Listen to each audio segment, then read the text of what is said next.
Mr. Keith O'Neill. Hello. Welcome to Big Fat Studios. Thanks. Great to be here. Honored to be here. Invited.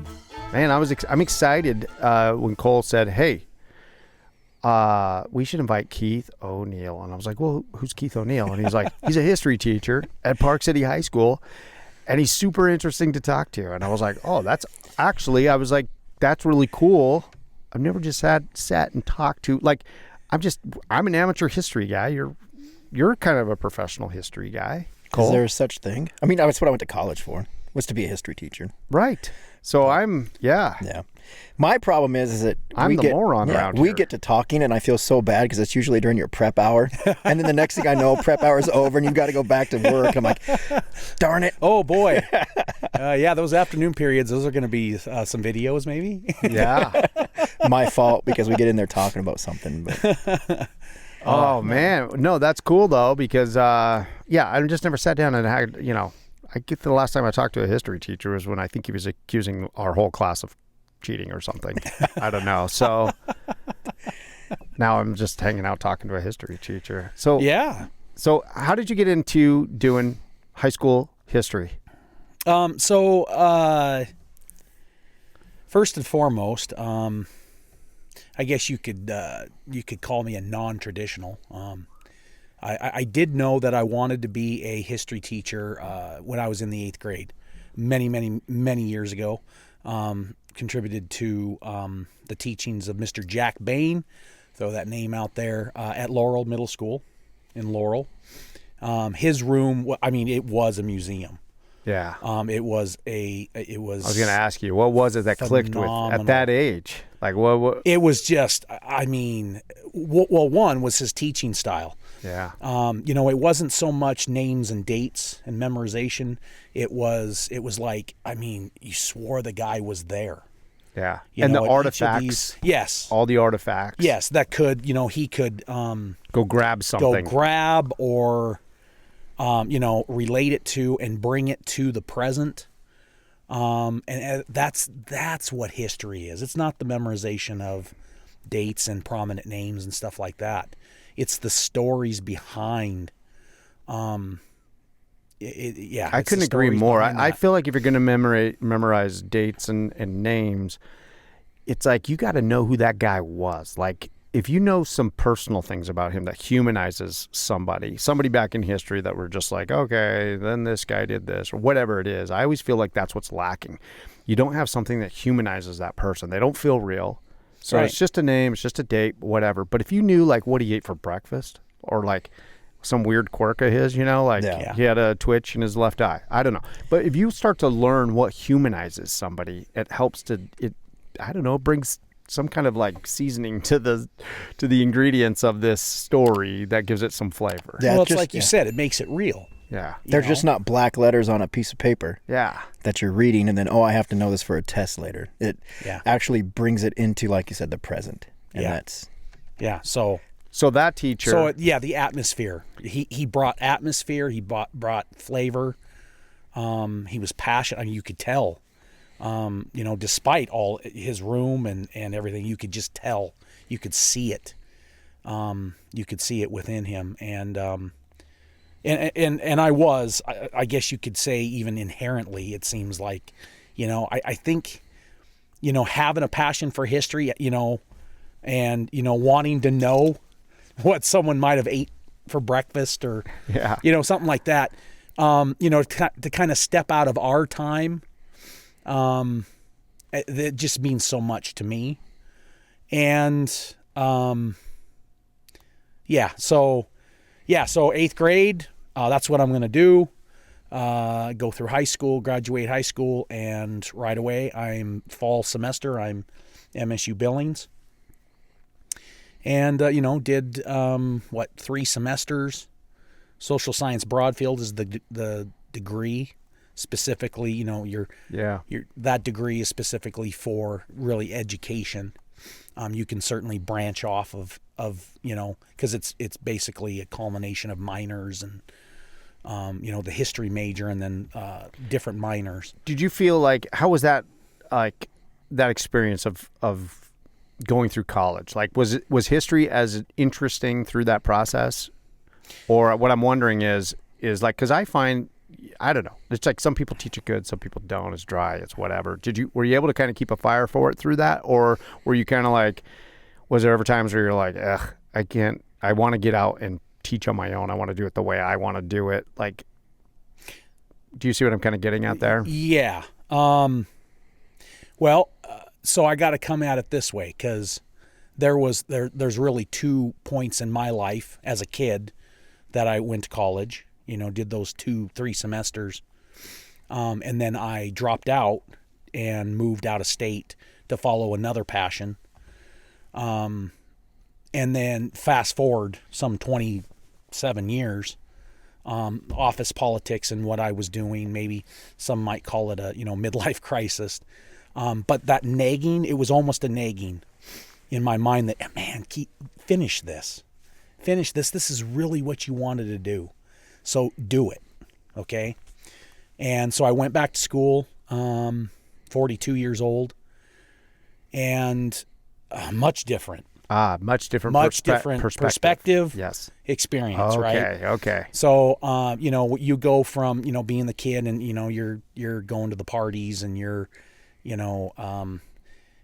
I guess the education part's a little less important. I mean, it was obviously, but, I just graduated from high school. Yeah. And, let me have a little bit of fun. Yeah. And I do know this is what I want to do. So, I'll just kind of float through this, I guess. But, in going back now, I'm a father, I'm a husband, I'm a mortgage holder. Oh man. Aren't we all? I'm going to take a drastic cut in pay. I was a salesman, for all that time, for almost, 25 years, a salesman, making good money, looking at spiffs, looking at, all kinds of kickbacks that, as you sold to, public education. And, and a lot of people like, what are you doing? And again, it's about being happy and doing what you want to do. And that's where I wanted to be. But so anyway, so you go back and you're the old guy in the room. You are connecting with the professor. One thing I'll never forget, in college, going back, like, you would bring up, like 9/11, right? Everyone else in the room besides you and the professor were not alive. That's crazy. Yeah. Yeah, it's gotta be wild. And you're sitting there carrying on a conversation with the professor, whereas before, the professor's talking about where they were when John F. Kennedy was shot. Yeah. Or, and I can maybe remember the Challenger blowing up. And, and people kind of, chiming in where, your peers and everything to, oh yeah, what was that all about? Yeah. Oh, that's right. None of these people were alive. And that hit me. So I did like a 9/11 day of remembrance on Patriots Day this year in the classroom with all my classes. And again, you kind of look at these kids and, almost with this, you remember? And it's like, no. I know it did. Like for us, it doesn't seem like it was that long ago. No. Like, no. It just doesn't. It's gone by so fast. But see, and I like you just said, like, the professor, when you went to school the first time and he would talk about JFK, he knew where he was at, what he was doing, what he ate that day and everything when JFK was assassinated. Oh, yeah. You had no clue. Yeah. Same with me when I went to school. And then now you go back for September 11th and you're that guy. You're the one that knows everything. Like we recorded an episode on 9/11 and I know exactly where I was, exactly what I was doing. Oh, yeah. I was overseas in Germany, stationed at Ramstein Air Base, but just crazy. And I forget that too, because it's not really that long ago for us. But when you talk to somebody about it, one school age kid, they're like, huh, that's crazy. I'm like, oh yeah, that's right. You weren't alive. Yeah. Yeah. It's weird because in some ways it feels like, oh, it's flown by. It wasn't that long ago. Like it's weird that when you've got younger people around you that you're like, oh, you're not even old enough to have, you weren't even born then, that hits you. But then also for me, it feels like 3 lifetimes ago. Like, in some ways, I'm like, oh man, that was so on a personal level. I'm like, oh man, that feels distant. Like I was a completely different person. I was a completely, how I looked at the world then, how I absorbed that. I'm a completely different person that I am today versus who that guy was, that I was, going through that and seeing that like we all were. I just feel like in some ways that it's really distant. Does that make sense? Oh, absolutely. Absolutely. Yeah. Now we all look back on it with, with the lens of how today. Yeah. Yes. Yep. Yeah. And along with that, you mentioned the personal impact. We carry that with us, all the time. And that does kind of gauge whether it's recent or, but then when you get up in front of a class and really your job becomes, you certainly want to tell your story because, again, there's connection there, and your personal impact, perhaps, which it did personally impact me with my job and everything. But then when you stand up and you are teaching it, and what you're trying to convey is the much larger impact, the historical impact. And that can kind of bring you in and out of, I guess a timeline. So that, and again, like I said, that was interesting to kind of go through that. To go back to college at an older age, yeah. That is an interesting perspective as well because my mom used to always tell me all the time, like, you should be a history teacher. Even nowadays, she's like, you should have been a history teacher, because I was into books and all this stuff when I was a kid, and I just couldn't at that age. I don't know. I couldn't see myself going to college and studying it. And it was dry. How everybody else taught it was dry. I never even thought about it realistically as a career or anything. Mm-hmm. But to me, I guess my perception of that was I didn't really have any history teachers that I felt really inspired me or made me see that, oh, you can do this on a different level. Like it doesn't have to be like this. Now I have a different perspective. I bore everybody around me all the time with stuff, and except for me. Yeah, Cole will nerd it up with me right away. Right, we're both like all glossy-eyed, like telling each other stuff we know, and but I guess at that age, I just didn't really take it serious or didn't really think about it because I can't really remember that I had anybody who inspired me or made me see that oh, you can, this is a great way to contribute to society, and this is a really, great way of doing life, yada, yada. I just didn't see it, so I never really did think of it. Now I'm like, with what I know now, like if I were to go back to school, like what you did at an older age and be like, oh, okay, now I know how to do school. Like now I have a different perspective on life and all that kind of stuff. Because I was a mess back then, as we all are, right? Absolutely. But now I'm like, I can see it. I'm like relating with you that when you're saying, oh, now I go back to school and I have a whole different perspective on it. And I'm like thinking about that. I'm like, okay, same thing. Like, I feel like that's, I don't know, many of these things, I feel like maybe we're wasting teacher positions on young people. Like you got to have a certain perspective. I feel as we get older, it's like now, not that there's not good teachers and there's not very brilliant people that are younger. I just know my own. I couldn't have done it at that age. So to see you go back at a later age and go do it and say, I'm doing this because I want to, pay cut and all, whatever it is, I can see that. Like, I can certainly tell you that how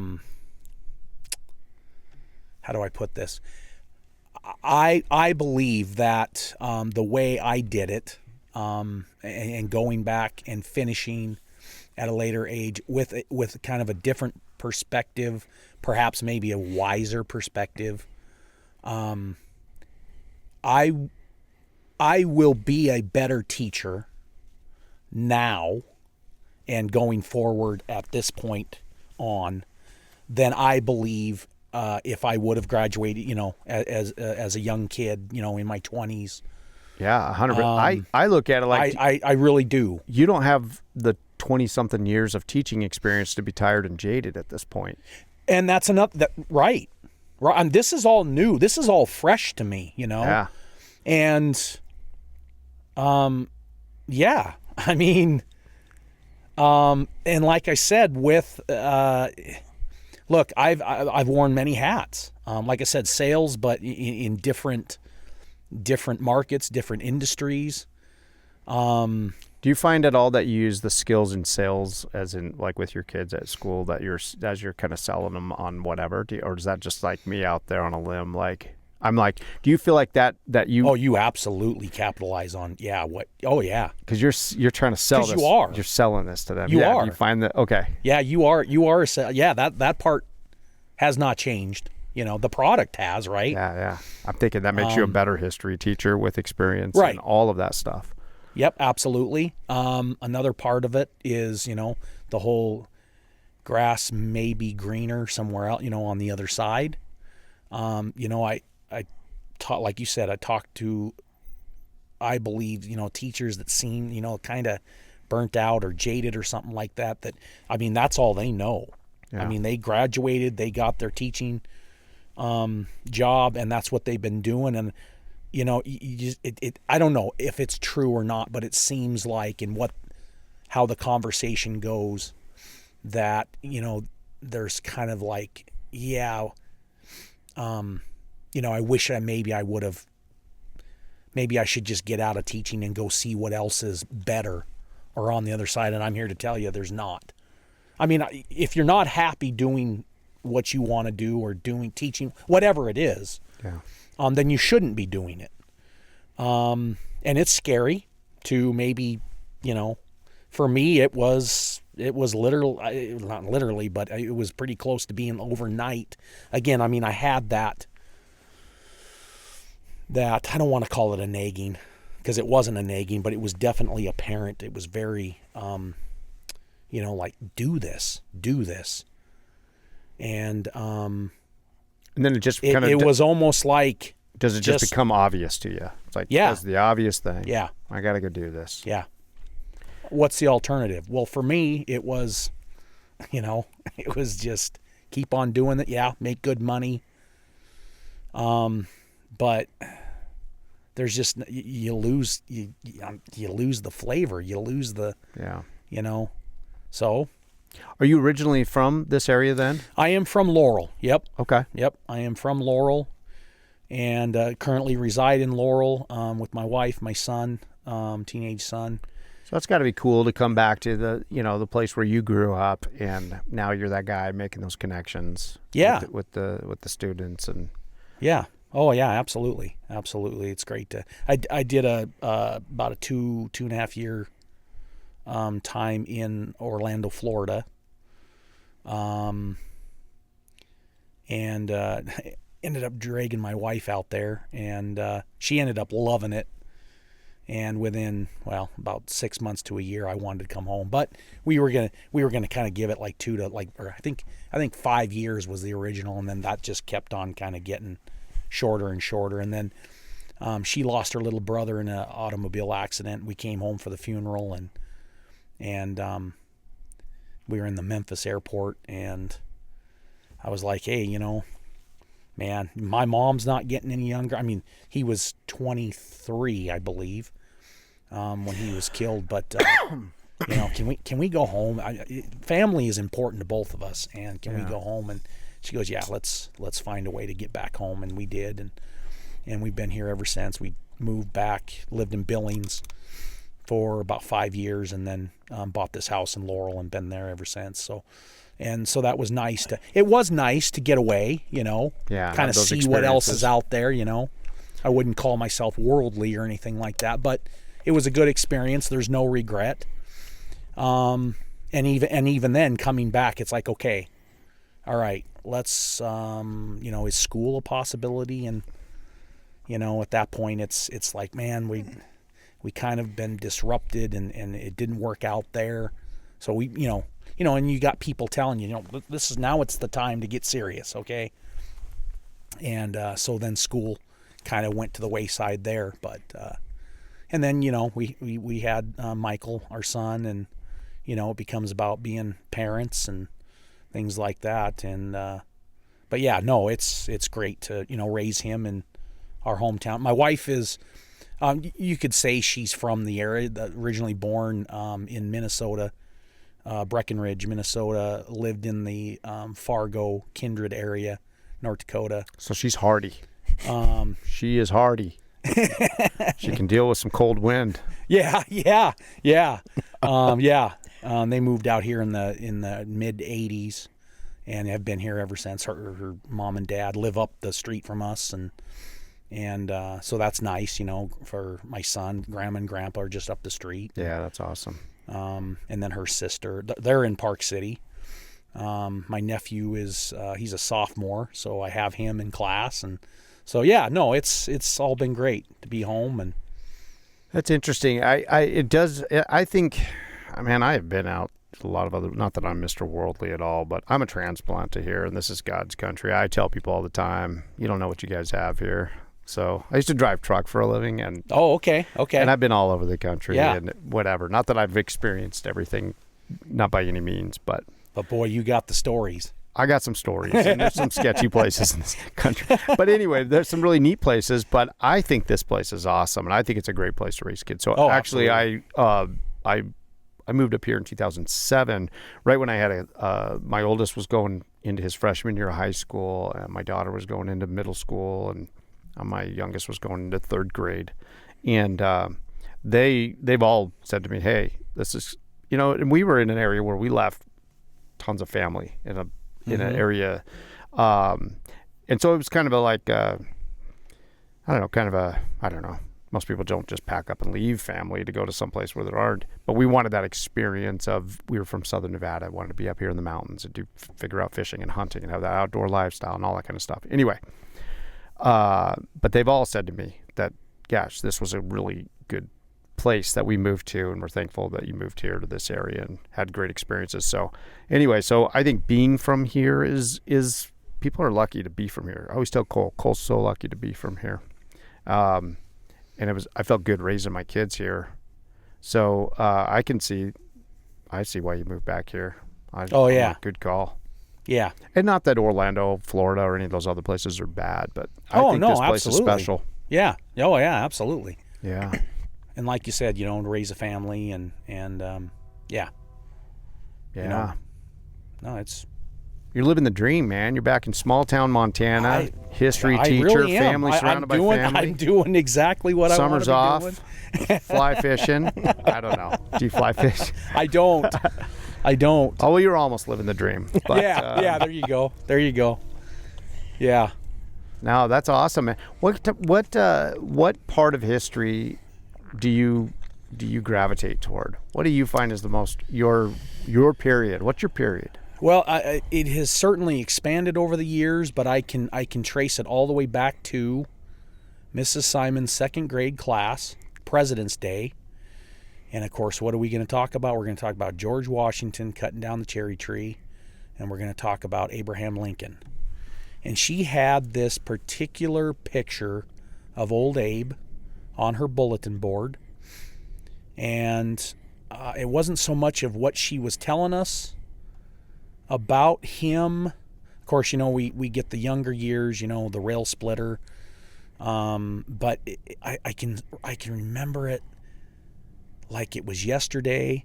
As she's talking, the words she starts sounding like the teacher from Peanuts, wah, wah, wah.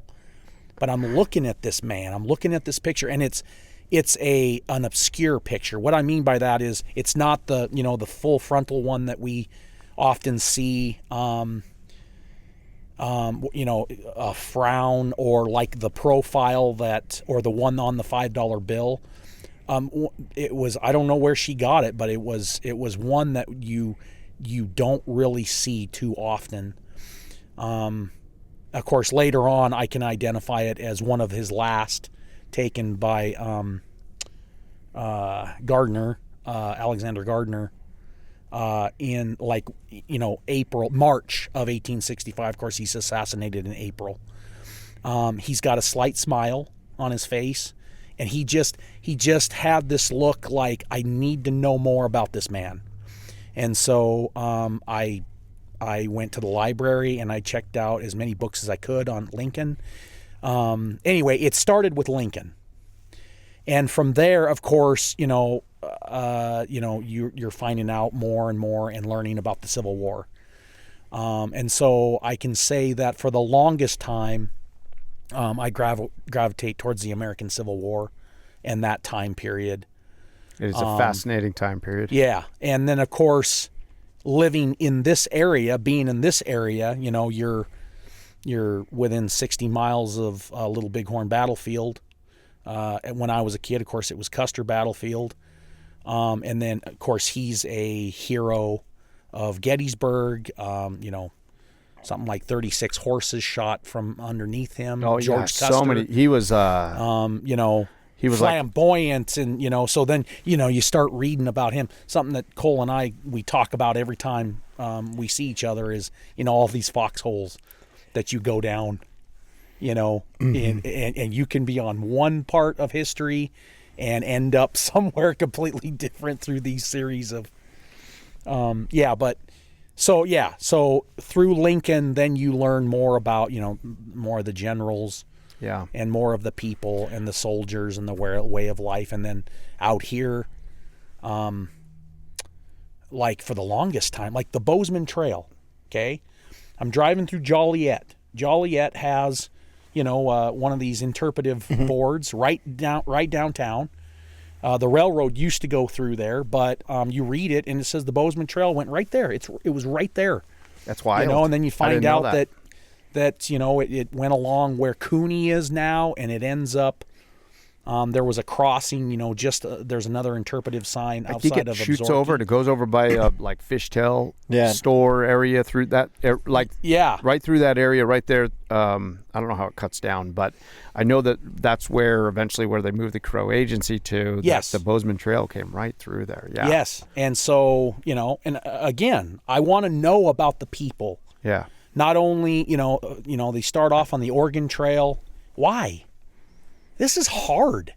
This is some hard. I mean, what they faced and how they made their decisions. That's what it's about, right? So, it's cool, in some sort of nerd way, I guess. You want to see the ruts. You want to, that like helps to kind of make imagine, it real. Yeah, make it real and everything. And of course, there's not much left. I know, and we were talking about this, Cole, that you start heading up. You're going to drop down into towards Ennis, and there's an interpretive sign there that tells you about the Bozeman Trail, and then you actually see some ruts, and it's like I don't know how many times on my way to like Virginia City, Nevada City. I stop there. I got to read the board. I know what it says. Yeah. And then you're sitting there staring at the ruts. Trying to picture it. And this and that. And whoever's with you is like, come on. Yeah, it's windy out here. Come on. Jeez. I do the same thing. I mean, I drive by the interpretive sign in between Absaroka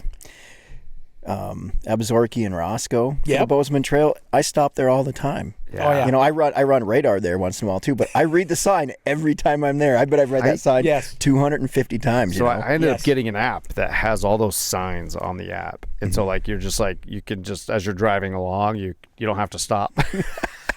Well, if you can't stop, and you're like, we're blazing through here, but I'm always like, I want to know, because I'm like, we just had to roll back by that one. So I got the app, and I think it's called Explore Here, and they have all those signs in your area, so you can look at what's near you within a certain radius.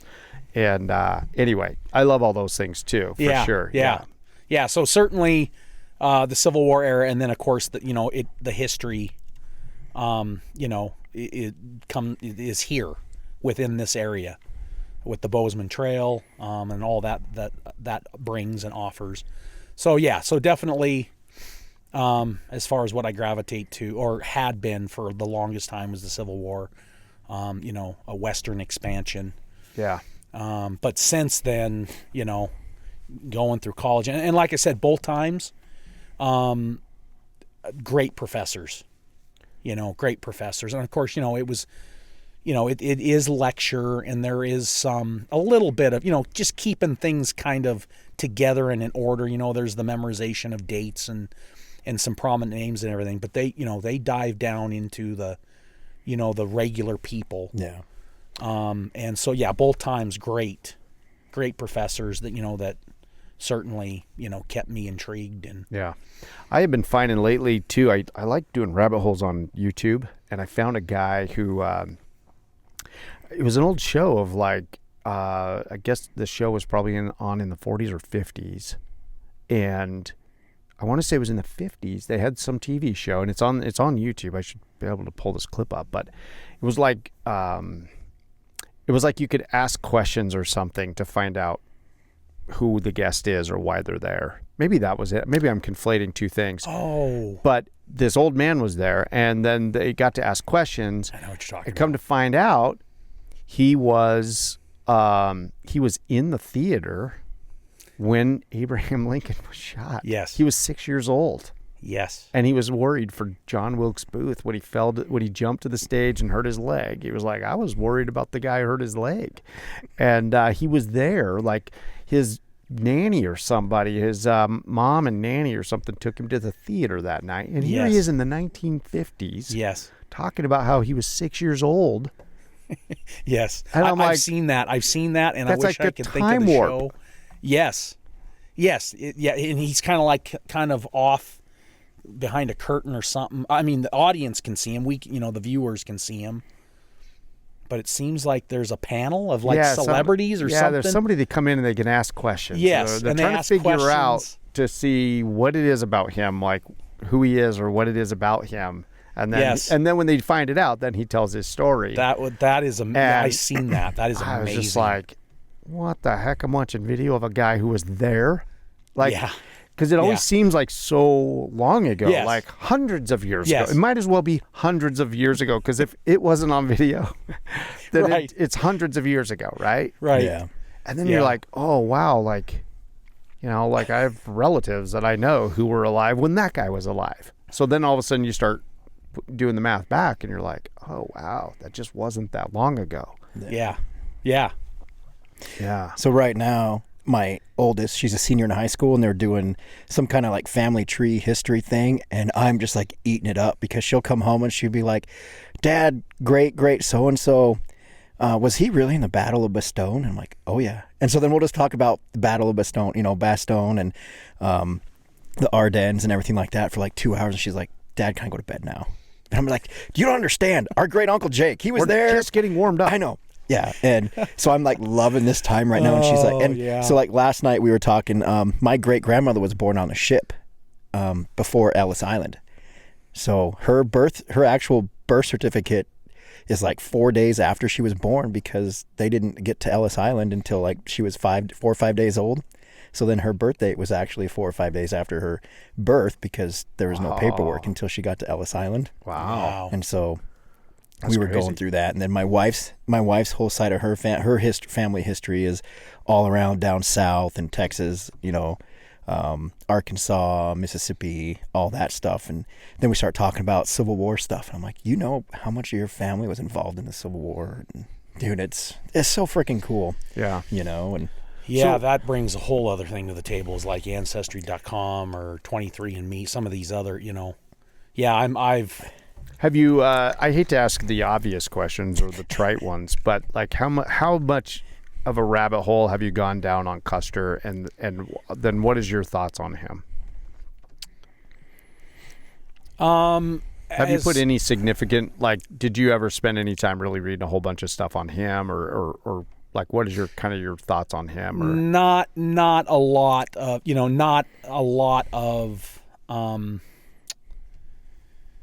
like his time before like the Indian Wars, so he's mustered out as a brevet general 1865. He becomes a lieutenant, and of course, he's a natural born soldier. it was I want to say he was an influencer of the day. Like that guy was in the paper. Everybody was talking about him, it seems. Oh, certainly, a darling of the time. Yeah, charge in. Yeah, absolutely. Absolutely. I mean, the Civil War, yeah, definitely he becomes this darling, kind of a celebrity, even afterwards. But kind of, for a brief time, he's in before the 7th Cavalry is created. He's along the plains. Read a little bit about that, but really anything I've read is like right before, the campaign of 1876. Yep. When he's stuck, and of course in Washington, DC. After he's gone and he's a martyr, and yep. But what were you saying? Oh, I said like right, even before 7th Cavalry, because he was supposed to testify against the Secretary of State or something like that, because Grant was Orville Grant, Grant's brother. Grant's brother, yeah. He does testify, yes, he does. And he implicates him in within the what was it? Bureau of Indian Affairs, some type of corruption, huh? Which I don't know if that was the Department of Interior. I don't know anything he about goes and testifies against and is relieved of. Yes, he is. Yes, I know Ulysses Grant was just not a big fan of him at that point because that's his brother, right? And so I know that came into play because I know that Custer did get relieved during that period. He got in trouble over something, and they for testifying yes. against Grant's brother. Okay. Yep. But it wasn't also just that. And others. Yeah. Yeah. But it was also because I believe, and I could be wrong on this, but it wasn't just that. It was like that they came down, I think, harder on him because also at the same time, just before that, he had actually, if I remember correctly, he had like abandoned his guys, like to do like a hard trip to go visit his wife. Yes. And so it was around, that all kind of came out later around the same, if I'm not mixing the two up. Was that when he was in the Badlands? Wasn't he in the Badlands for a while in South Dakota? Gosh, I wish I was fresh on this. I think this was down when he was more in like the Colorado area, and because he took a bunch of guys down through there, and I think she was over in Kansas. Anyway, I might be messing all this up, but what I thought was that he got in trouble for all of that because he basically abandoned his guys out in the field so he could go back and visit his wife, and then he went home for almost like 2 years, and he was sitting in Chicago. Or sitting in, I think is he originally from Illinois somewhere? Oh my Lord! I'm messing all this up. No. But anyway, but that's where I thought that whole thing, they went harder on him because then he ended up testifying. I don't know, I'm maybe conflating the two stories, but I think it wouldn't have been as bad on him if he wouldn't have testified against the president's brother. Boy, I don't know. There's... Well, for one, Grant. We need a fact checker. I don't think Grant was ever a fan, even being the commander in chief. He was probably a pretty conservative guy, and I mean, this is a guy that loves an audience and is going out there and is reckless, and he's a showboater. Yeah, and that's not Grant. That is not Grant. Nope. And he also has a lot of friends from the South. He was pro-union staying together, but he also had seemed sympathies for the Southern cause. There is a famous photo where he is one of his best friends that he was at West Point with is taken prisoner. It's his prisoner, and at one time I knew the gentleman's name. Yeah, but I can see the photo. Yeah, the photo. It's fascinating. What a crazy time in history. Yeah. And but so I don't know. He of course, graduates last at West Point. But he just a lot of enemies just out of the Civil War. People, obviously the tabloids are, again, he's this kind of this darling, flamboyant, handsome, so on and so forth. And, but he's not now Phil Sheridan and him are, close personal friends. Phil Sheridan's one of his, mentors, and I believe actually was under in the Western Theater during the war, was under Phil Sheridan's direct command. Again, Yeah, see, I'm not not sure. as fresh as I might have been at one time, but I know they were close. And of course, Phil Sheridan, along with Sherman, after the war, become instrumental in Indian policy. Yeah, they become like. And what the Army Was is. it Sherman who was over the whole shebang? Was it Sherman who was the like? He was like the top general. He was like the guy. Yeah. Yes. After the war. And so and Sheridan was still kind of like right under him or something like that. Yep. And then when they got into the Indian Wars in the late 1860s, anyway, that whole period, I did get fascinated with that period not too long ago, and I just barged through a whole bunch of books that all of a sudden I'd find these names that would lead me to like, well, now I got to read this book and whatever. I went through a whole period, enough to just jumble it all up and mix everything up about Custer's timeline. But I do love all that stuff. And just real quick, I believe Custer is a Michigan man. Oh, it's Michigan. Yep. Okay, that's I right. believe so. That does sound Monroe. more familiar. Yeah. Yes, Yep. yes. Because I know that he had gone home, and I don't know. I read this book. It's my favorite. I've read many books on Custer, but the one I've really enjoyed was, I guess it was Stephen Ambrose.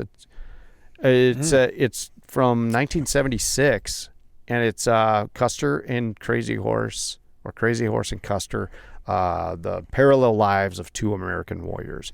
And I thought he did a really good job in this book. I can't remember everything, but he goes through and really showed a lot of Custer's early life and then his experiences at West Point, and he goes on through there, and that's where I get most of my timeline from. But then I've read many other books that are just basically just on the battle. But that's that one was fascinating, and he's pretty opinionated in that book. I mean, he's not just reporting the facts in this book. I mean, he's telling the story that the author is, and he's kind of got his opinions on it. But it was interesting. It was a fascinating book. Well, and one thing to be, as far as resources, our primary resources and stuff.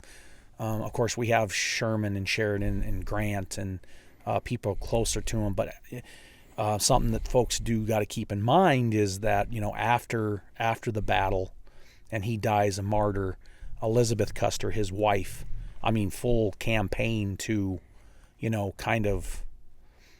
Make him a hero. Yeah. And so, she, she goes after Reno. Absolutely. Folks who have written about him, there is definitely other sources, but when you're using Libby Custer, of course, there's the bias that goes along with it. And, but you can certainly find some things in there. And she's fascinating because she goes on, does not remarry. No. I don't think she even has a relationship. Not as far as I know, I don't think she even had an open relationship or anything. No, she stayed married to George Armstrong Custer, and she did, and her whole purpose became, saving his name, legacy, his identity, his legacy. And then she goes and she, travels in Europe and she whatever, but she passes away in the 1930s. Yeah. Hitler's in power. Yeah. And Custer's widow is hanging out. Isn't that crazy when you're like, it is. When that just seems like the Wild West and everything else. And you're like, holy cow, Hitler is democratically elected, and Libby Custer is still talking about her husband George. Yeah, in the American Civil War. That's blowing my mind. Yeah. Well, and then into World War II, Hollywood's making movies. Yeah. About Errol Flynn, they died with their boots on. Yeah. Oh man. Then there was a guy, Black Elk. Have you read anything on Black Elk? He was a young student. I think he was 12 years old at the battle, and he killed his first man at he was kind of a medicine man, and he lived until the 1950s. And in his book, he literally it's called Black Elk Speaks, and he was, so much things that he saw. I mean, he was at the battle. I mean, he was very young. One of the other guys came in and said, "What are you doing here? You got to get out here, and you're going to become a man today." And his mom is like, "You're not going." She's like, "He's going out there." He tells the story of like how he went out there and how he, got told to go scalp that guy. And he describes of having to go scalp this guy. And the way he explains it and everything else, they've now gone back and they're like, based on his description and where they recovered bodies, they have they figure that, he scalped Private so-and-so who was an Irish immigrant who wasn't even a full citizen. And they've been able to piece all that together. Anyway, when I read about Black Elk, he lived until the 1950s. And I'm like, we're past the nuclear age. This guy was at the Battle of Little Bighorn scalping cavalry guys, and he's driving around in a 1950 something, Yeah. Like, what in a crazy period of time to go from that to this. Yeah. I mean, he was a cousin of, like a literal cousin of, like a first cousin of Crazy Horse, and remembers camping with Crazy Horse and the whole 9 yards and all this stuff. Like, he knew all of these guys. And then in the 50s, he's riding around in like a Chevy. Is that wild? It is. It really is. Yeah. Amazing time period. Yeah, it was. Yeah, no, yeah. And as far as, again, it's crazy what happens in a full life. The primary resources that you can, I mean, definitely, at the battle and who Custer really was. And I mean, there is certainly plenty out there that can give you a true depiction. Yeah. I've not spent much time at the battlefield. I've only been there one time, and I got there at 4 p.m. and they closed at 5. So I'm a book warrior, so I haven't got any time on the ground out there really. But yeah, we drove through it real quick. As a kid, it was an annual field trip. It was an annual field trip as a kid. And then, of course, when I got my license, I could drive. I was out there all the time. And then, really? The reenactment. I've been to that one time. I guess my parents. I remember I'm the youngest of 6, and my dad was a big history buff too. But and they moved. They were in the Livingston area. Moved to Laurel. He was a contractor, and he moved to Laurel in 67 or 68. But anyway, my older brothers and sisters, and telling stories of him. He passed when I was quite young. I was 4, but telling of his enthusiasm. But he was always taken onto the battlefield, and there was kind of they had started up the reenactment, back in the 60s or something, and then it kind of fizzled out, and then it was. By the time I had my license, they were doing it again, kind of over on the other side of Hardin. Right. I've been there. Yeah. Yeah. And it's on land like right next to the battlefield. But, well, there's that one that is more recent. But I remember, in fact, I think I still have the clippings. They brought in, I want to say his name was Steve Alexander.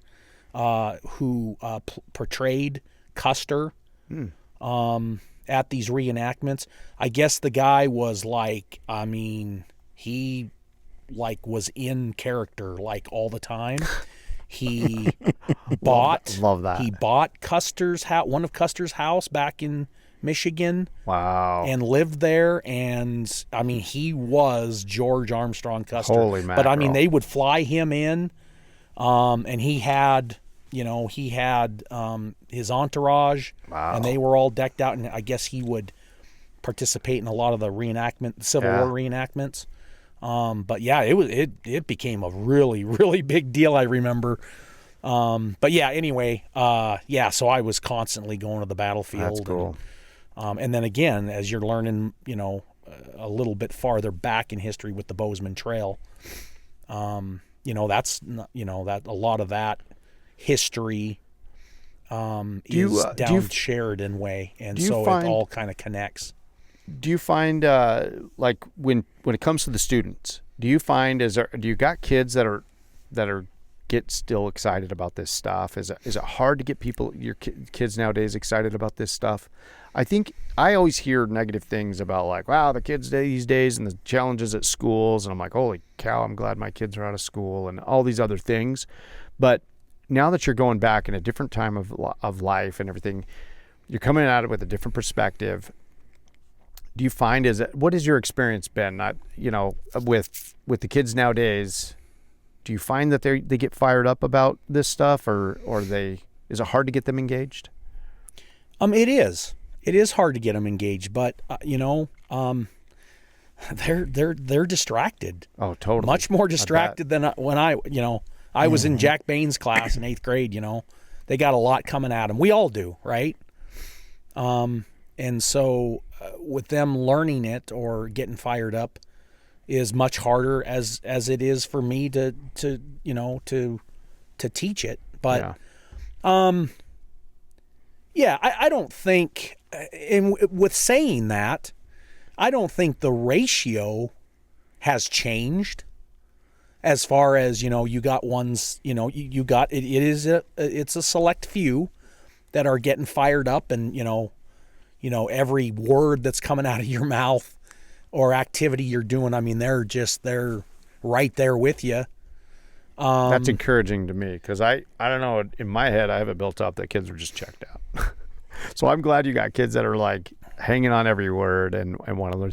It's interesting because as much as they're distracted, it's kind of funny. You now have, everybody has a resource in their hand. They can all look up some, and there's people putting content out there on. Yes. And as far as the, strategies and resources, and I mean, that's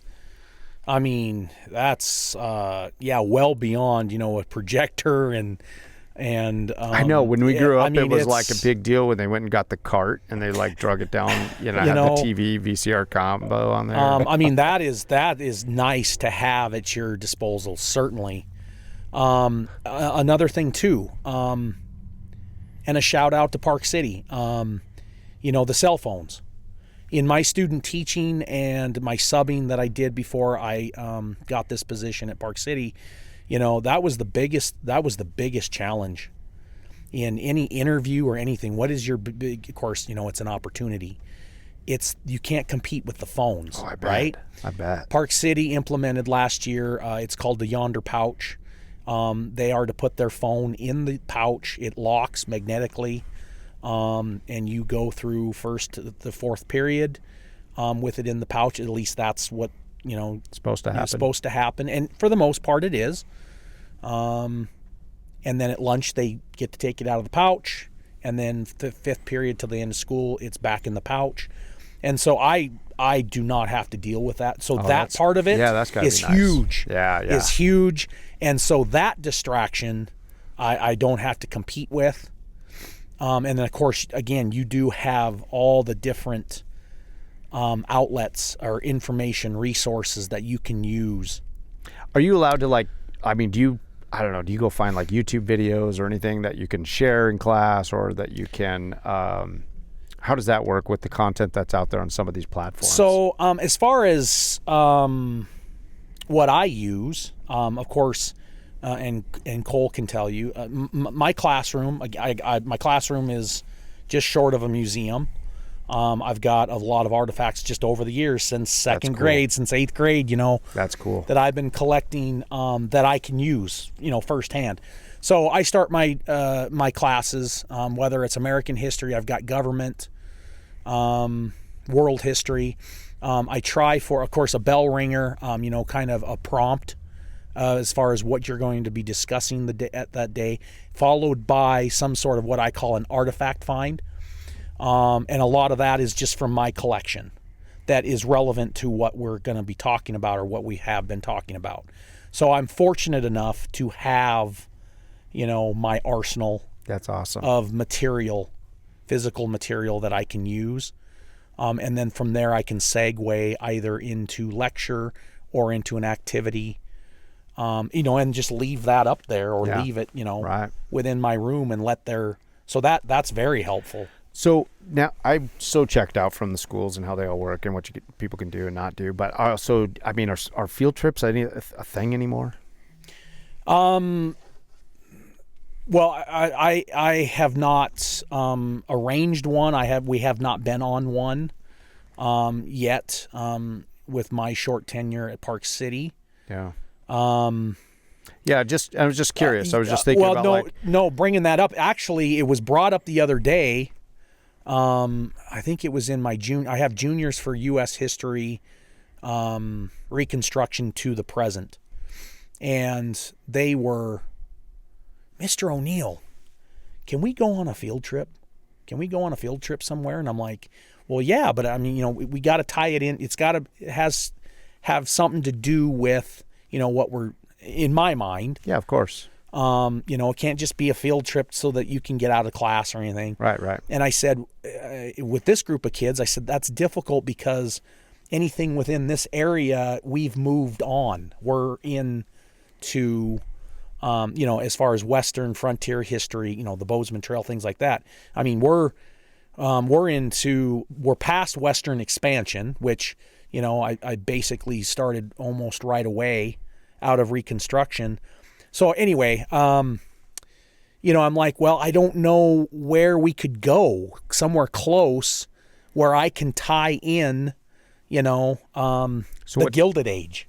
Okay. Now there's Butte, Oh, yeah. Certainly Butte, the Copper Kings, something like that. Oh, man, the Copper Kings, that would be interesting. Which, there's still some time where we're because we're in the industrial age and right now. And so it was like, yeah, I'll see what I can do. Why? I mean, you guys sound like you haven't done field trips, or you don't do field trips. And, and again, the juniors, no, we don't, it's just, we don't go on field trips anymore. So with that being said, I'm only, again, it doesn't seem like that who ruined that. It doesn't seem like that is a thing. Got to find out who that kid was who ruined that for all of us. Yeah. No, I would imagine it'd be difficult nowadays. But so because I just think about all the historical sites around here that are they're pretty epic. Some of them that I haven't been, the ones I haven't been to that I'm just wondering, are these things that you could go to as a high school type, field trip setting? But there's Fort Smith. And I don't know that there's not really anything there now. There is nothing there. Right. It's on private property. Yeah. So there's Fort Smith. I've wanted to go see where that's kind of at. Then all those forts, you know what I'm saying? Like there's somebody in this room has a story about that area. Okay. Let's get right to that. But there's the 4 forts that got surrendered at the end of the Indian Wars. When they closed the Bozeman Trail. Yep. And Red so Clouds. There's Red Clouds. Yep. That and whole the Red Clouds War. Yes. So the Fetterman massacre, that was at Fort. I'm motioning to you, like, come on out with it. I don't know. I can't remember his name. It's Fort like Keo or Fort K. Fort Phil Kearny. Phil Kearny. Thank you. Oh man, I was waiting for the history teacher to come up with it. That should not have been that hard. It would have, but hey, I've read like 3 books on it. I couldn't think of it at all. Yeah. There's all those forts that I found were fascinating. And I think what got me onto those forts was the Montana column. So that book. That's one of my favorite books. That is just one of my favorite books too. So the Montana column, but I don't know why. But I think it was the footnotes in the Kindle version, because the footnotes in the Kindle version, I can just click on it and they're so good in that book, because normally it's just some boring reference, but in that one, you click on it and it's like, boom, Private so-and-so. And then it'll say, he was at the battle of this in the Civil War. He was at this. He was stationed at Fort Phil Kearny, died 1877, Battle of the Big Hole. And you're like, holy mackerel, what this guy saw right here. And he rode through here, and he went up to the Crow Agency when they got 26 scouts from the Crow Agency to join up with them. And then they rode on out. Anyway, so those footnotes, all of a sudden I started to realize, like, oh, okay, well, Fort Phil Kearny, like, where's that at? And then it's putting it together. Oh, I've heard of that, or I've seen that in an old black and white movie, or whatever. And all that started to put together for me. And then I was like, oh, all those forts and those Indian wars with Red Cloud. I'm like, I didn't realize that those were just all right up through this whole area. And anyway, so I was piecing that all together, going through book to book to book to book. And I read about all of those little forts, and I haven't been able to get over there yet and go visit each one of those. But I don't know. There's all those old classic Western movies that are based on those forts and those wars, and all that stuff is just right here. Like that. It's making me want to just start going, just watching those old Westerns again and kind of seeing what they, it's just those old, whatever, those Westerns, and they have their biased opinion about everything. But it would be interesting to go revisit that and then go see those places. The other one is the Battle of the Rosebud, which was 14 days before the Little Bighorn with General Crook. Yep. I haven't read the book with Crook on the border with Crook or something like that, where he's down. He literally just invades Mexico to go after the Apaches. He didn't get permission. I haven't read that book yet, but a lot of things or reviews have said that one is just a classic. It's super good. But anyway, I didn't even realize so we focused so much on the Little Bighorn that 14 days before, General Crook basically had his rear end handed to him by Crazy Horse. And that one was essentially guerrilla warfare on Crazy Horse's part. I mean, they were up in the rocks. They were. Yes. I mean, they were. And it was the book on his scout. His scout, who was born in like Samoa or Polynesia or something, like what was his name? Frank that guy's fascinating to me. It's Frank start with a G? Yes. Gilliard? No. Frank, you're really close. It's Frank because it's like a French last name. Yes, it's like a French last name. But he was the scout for General Crook, and he actually was a captive of Sitting Bulls, and he lived with them. Yeah, Frank Garrard. He got captured. Yes, okay. Oh man, that scout was amazing. He was with Crazy Horse when Crazy Horse came back and found out that his daughter had died, and he and Frank Garrard, Crazy Horse and Frank Garrard, went out to where they had put her on scaffolding. And for 3 days, he was there when Crazy Horse was mourning the loss of his daughter. And then he's escaped the Indians, and he is now with, as a scout for General Crook, telling General Crook how Crazy Horse thinks. And then after the battle, he takes Crook back through that little valley that I've not been able to go visit yet, to point out to him, if you would have continued down here like you wanted to, you would have been first. You would have been Custer. He would have wiped you out completely. And once they went back there later on, it was like a couple weeks after the battle, they went back down through there, and he saw the fighting positions that they had. They held all this ground, and Frank Garrard pointed that out apparently. Anyway, I'm like, holy cow, this all went down just down the road from the Little Bighorn Battlefield. It's not that far away. No, it's not. And I haven't been there yet. That's where I'm like, man, if I was a high school kid, I don't know. The high school kid, I don't know. Like, who knows about the kids today? But I would be like, what? That's right over there? Yeah. I don't know. All these things are just right here. I'm always like amazed at the things I'm finding around us. Yeah. You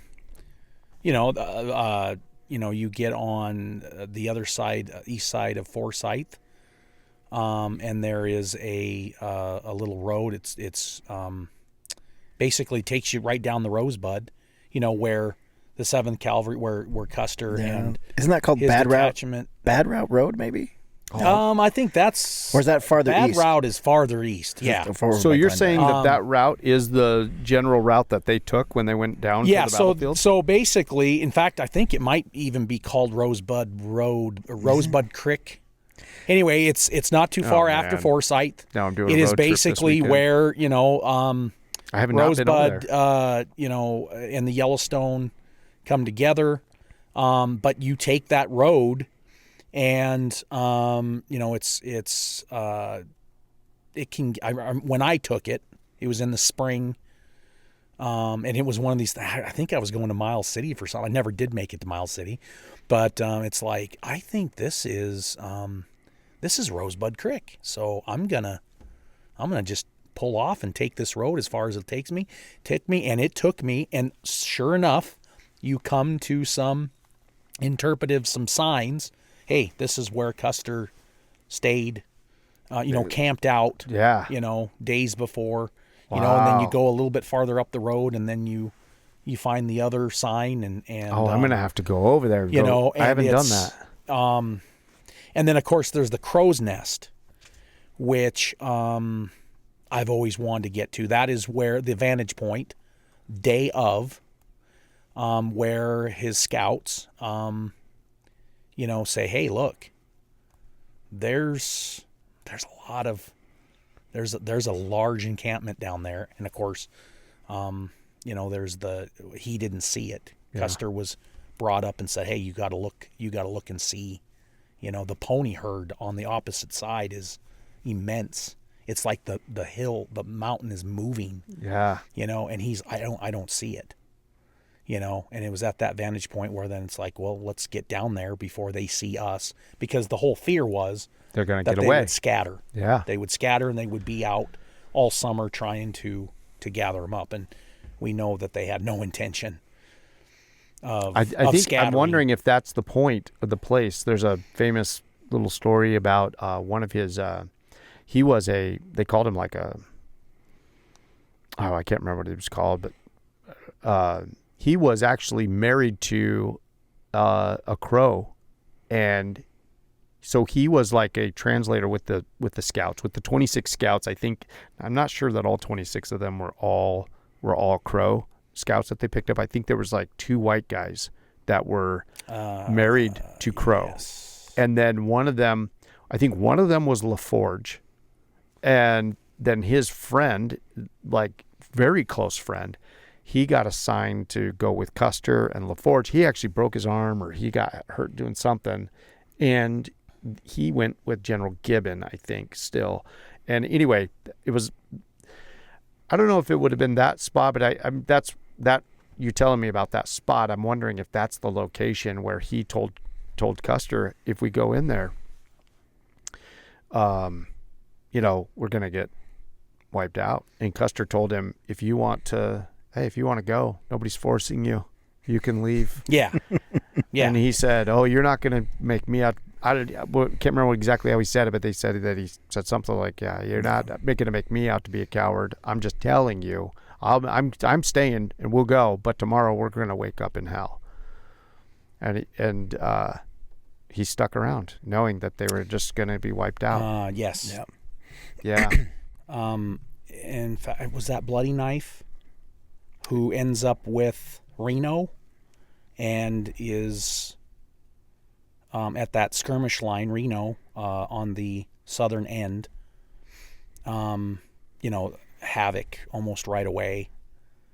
And I want to say it was Bloody Knife is that scout you're talking about, who is shot, and, you know, brain matter and everything gets all over Reno and prompts him to, you know, skedaddle, freak out, and you know, and call retreat, and dismount, mount, dismount, you know, form skirmish line, leave guys down at the river, leave guys up on the hill. I think that might be who that is. Well, this guy was actually, or I'm not sure. He was a white guy. Oh, okay, I got you. And okay. it was, I can't remember his name Yes. now offhand. But Yes. he was, I want to say it was Tom LaForge. I'm actually trying to make some time to there's a book. I don't know if it was written by Tom LaForge, or he just contributed to it. I'm not sure. I need to read that one. I think I have it in here on my desk. And it's his version of telling of it, of them getting picked up by General Gibbon and the Montana column, and because he was living over here by the Crow Agency, and him and his friend, how they went out to go be scouts and to be translators. They were translating for Lieutenant Bradley. Yes. And so Bradley was head of scouts. He was relying on these guys. So anyway, they kind of got split up with the So Crow have you Scouts. ever been down to the Powder River Battlefield? So I think it happened. So it happened. I have not. It happened in March of '76, and it was Lieutenant Colonel Reynolds and his detachment ran into Crazy Horse on the Powder River and fought there. Crazy Horse and the Cheyenne ended up going down towards Ekalaka and later meeting up with the Sioux. Reynolds ended up getting court-martialed because he left dead soldiers at Powder River Battlefield. Oh, wow. But you never hear about it. And I've been to Powder River Battlefield like I've 3 not. times. It's just got a little stone monument, and you're like right down here along the Powder River. I got to go there. Frank And, Garrard was the head of scouts on that. On the Powder River Battlefield. On that battlefield, because he knew that's where they would winter. With Crazy Horse was there. And so he ended up going, they fought, I don't know how many days they fought there, and then they ended up, Crazy Horse and the Cheyenne followed the Powder down towards Ekalaka, and then wow. Reynolds did his thing, ended up getting court-martialed for leaving dead soldiers behind. And that's crazy. Yeah, but you hear about the Rosebud, you hear about Little Bighorn, but then no one talks about that one. Talks about that Powder was River. like, it was snowy and freezing it was cold. nasty. And then from the Frank Garrard book, he says that he was very upset because they didn't trust him, because they knew that he had lived with the Indians, so they did not. A lot of the guys, the regular Army guys, didn't trust him. And anyway, from his telling of it, when he led them there to that Powder River, he said, "This is how you set up. This is how you take them." And then they didn't do what he said. It turned into a whole big mess. And then people were able to escape and get down. Like 6 miles downstream was Sitting Bull and their whole encampment. And so he was like, we could have bagged them both right here, in his telling. But anyway, it didn't go that well. So whatever. So then we end up, if he did, according to his telling, if they would have done what he said, maybe Custer would have been living around until Hitler was in power. I don't know. Just saying. But you never know. It's interesting. Yeah. Oh, absolutely. Because, I mean, then, okay, what if he would have lived? There was, did he have aspirations to run for president? Gosh, that's the big question. Would he have would he have won? There's all kinds of, Yeah, it's so cool. It is. It is, and, Well, if you need a chaperone, me and Cole. Yeah, no, we would like I said, I volunteer definitely for field trip. That's one thing so I'm teaching U.S. history, the Reconstruction to the founding to Reconstruction. That's 8th grade, and then U.S. history from Reconstruction to the present, or how as far as we can get. I think classically or traditionally, I think most teachers probably get probably to the Kennedy assassination, or might be able into the Cold War. I'm hoping again, because I was witness to it, is 9/11. But anyway, and then I have world history, current events. But what I would really want that right now one of my colleagues is teaching, and it's for 7th graders, is Montana history. Oh yeah. And I would love to get to teach the Montana history. There's so much there. That was my favorite class. Yes, that was. Yeah. And I took one in college at MSUB too, a Montana history. Oh yeah. And oh my gosh, as part of the degree, you had to take, of course, Native American studies. Yep, Native American studies, and you had to take a Montana history. Yep. So, but wow. I would. Yeah, I would love to add that. 100%. That's my. I know fingers crossed. We talked about it earlier. Our favorite time in history, and mine's Montana history from probably. Well, it would be fur trapping era. Yeah. So turn of the century. A little bit after Lewis and Clark, up until 1880, 1890. When I know, we became a state. about 1889, 1890. Yeah, right around there. But then you get the whole Copper Kings and all of that. And stuff. See, Montana history is just. This is so rich. This area, this state is so rich in history. That's certainly, like I said, where from the Civil War, Abraham Lincoln, where I have expanded. Just as you get old, like I said, I get my driver's license. There's a greater level of independence, where hey Ma, can you take me to I can jump in the truck and just go. I had as a teenager, I had my best friends were certainly into that, and I could it didn't take too much to get them to go, but a lot of these places, I'll admit, I'm me and my solitude. It's just me. Yeah, no, I get that. But we both I get certainly that, I think. have expanded, into the Montana history side of things, and Yeah.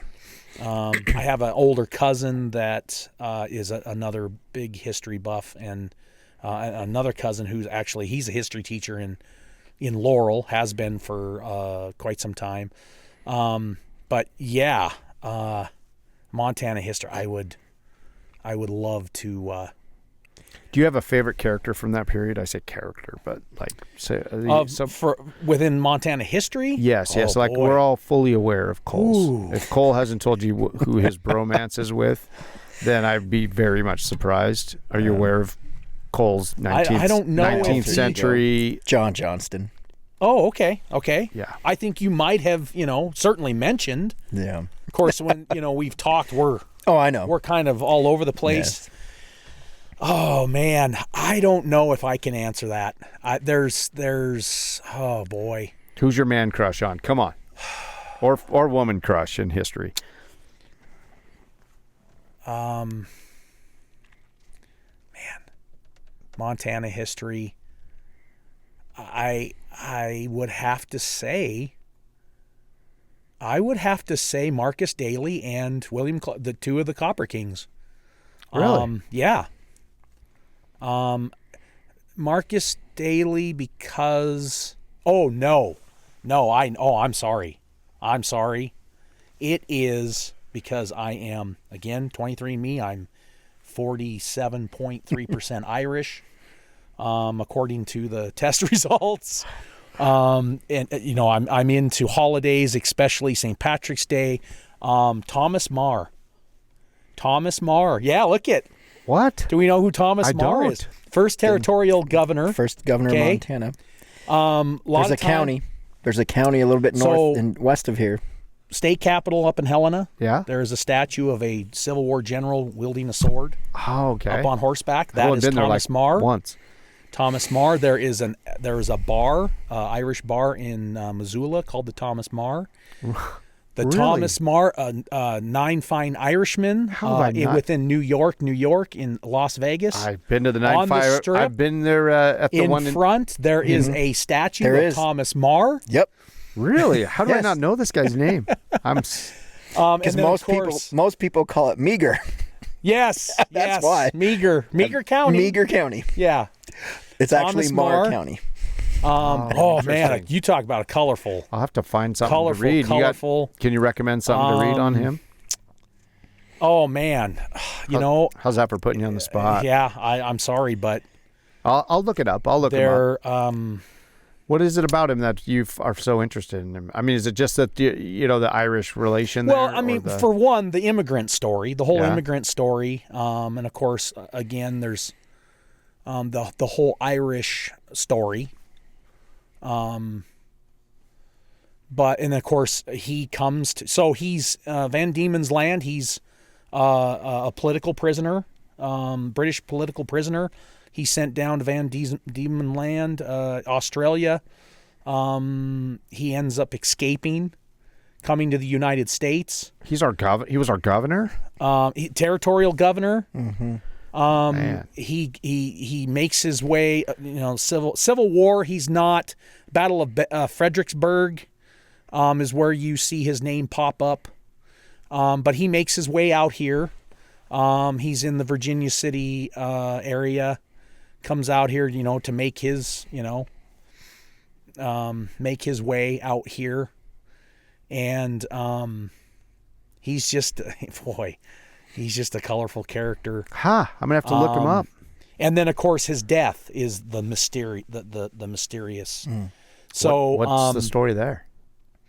So, falls off a riverboat at Fort Benton under mysterious circumstances. Was he drunk and fell into the water? Was he pushed by, his political, because he did have political aspirations.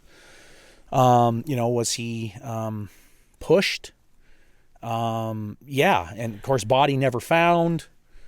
And just a colorful character that Wow. I want to go spend Thomas time Marr, yeah. time in Fort Benton anyway. Like, Yes. I mean, what a fascinating Yes. place. I didn't realize that was the place that I've seen in movies or whatever, not really seen in movies, but it's always like mentioned in books. It is mentioned in old movies and things. But then when I found out like, oh, that's this place, and I drove through it one time and I pulled over to read a little sign and I was like, you got to be kidding me. This place is fascinating. And in 1958, there was like, literally they said there was like 39 steamboats, Oh, huge. parked up and down here. Huge. Like this was the Huge gateway port. to the Yes. West. Yes. Incredible. Yes.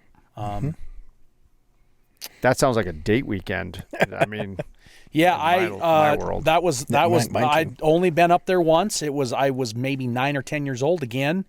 Had an uncle that was willing to drive me up there because no one else would, and it was just him and I. We went up there, and what I remember, so there was a keel boat. That it was a replica of what Lewis and Clark would have had. And my understanding is that in the 1950s, I think it was the 1950s, it was used in a movie and later then donated to either, partnership with Fort Benton or with the city of Fort Benton. And it was just on display right by what's left at the time, what was left of the fort, which was, I just remember like maybe a blockhouse. But now I guess they've redone a bunch of it. Yeah, they've redone a bunch of it. But with this uncle telling me that, because he was I lost my dad when I was 5, and so he was his best friend. They ended up marrying sisters. But anyway, so in talking about my dad, he says, I'm pretty sure that when the production company donated this keel boat. And like I said, this could be completely made up, but this is what he told hey, we me. love those stories too. My dad was part of the National Guard unit, and apparently they were deployed to get this thing up to Fort Benton and put it on display. Wow. Anyway, what brings that up is just recently I was reading an article that there was money set aside to redo this keel boat because it was getting pretty. Yeah. It was in rough shape. So anyway, I guess a little bit of personal history there, but Yeah, no, that's awesome. and then of course with that, then I'm learning more about that they rebuilt part of the fort, and it's becoming more of a bigger deal than it was. There's kind of this renewal. Yeah. I got to go up there. with the riverboat trade and with Fort Benton, and of course You would think Lewis that and place Clark would be all going through touristy that area. out. With the history You that's would think there, so. you would think that people would be like, boom, this is the place, think and so, doing yes. some themed whatever, I Yes. don't know, in there. Yeah. So that's nice to hear. Whether it's true as far as my dad took part of getting that keel boat up there, I don't know, but it was cool that they're Yeah. reviving that up there. And then Wow. I have a cousin that moved there from Coeur d'Alene. He was in Coeur d'Alene forever and decided he wanted to he wanted to be back closer to his parents. Anyway, he of course, made a good deal off of his house in Coeur d'Alene after being there for like 30 years, and decides I'm going to move to Fort Benton, and basically buys a city block and a fixer-upper because he loves that. And he's constantly, when are you coming up, man? There's all kinds of history up here that, did you know about this? You know about that? I'm like, no, I don't. Oh, you got to get up here. That's awesome. You got to get up here. So yeah, Fort Benton's another one. But yeah, Thomas Marr. Historical hotel up there that I can't remember what that place is called, but I sure would like to stay there. I've looked at it about going up there and staying for a weekend or something just to get to know that area.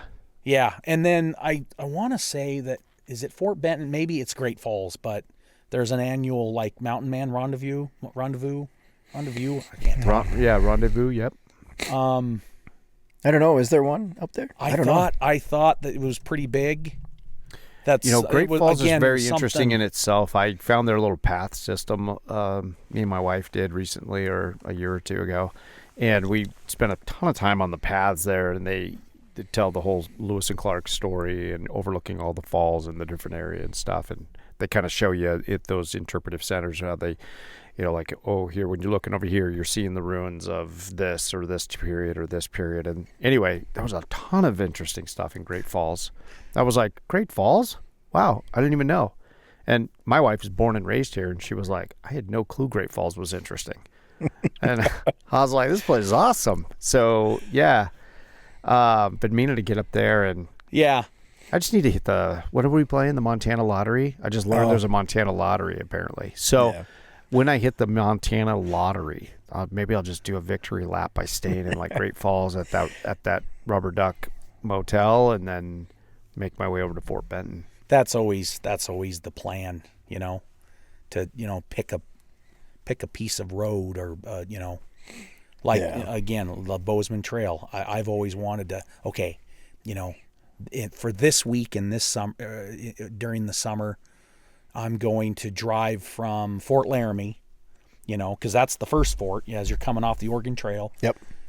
Coming onto the Bozeman Trail, I'm going to go from Fort Laramie and I'm going to hit up. I'm going to go, Kearney. I'm going to hit them all. I'm going to go to Fort Smith. Because it's after Fort Laramie. There's one with an R. Is it? It's Reno. Fort Reno. Yep. And then the next one was Fort Phil Kearny, I think. Because I think. Yes. And then it's from Phil Kearny. And then I can't remember the next one. Fort Smith. Fort Smith. Okay, so it was Laramie. Okay, Reno. Fort Reno.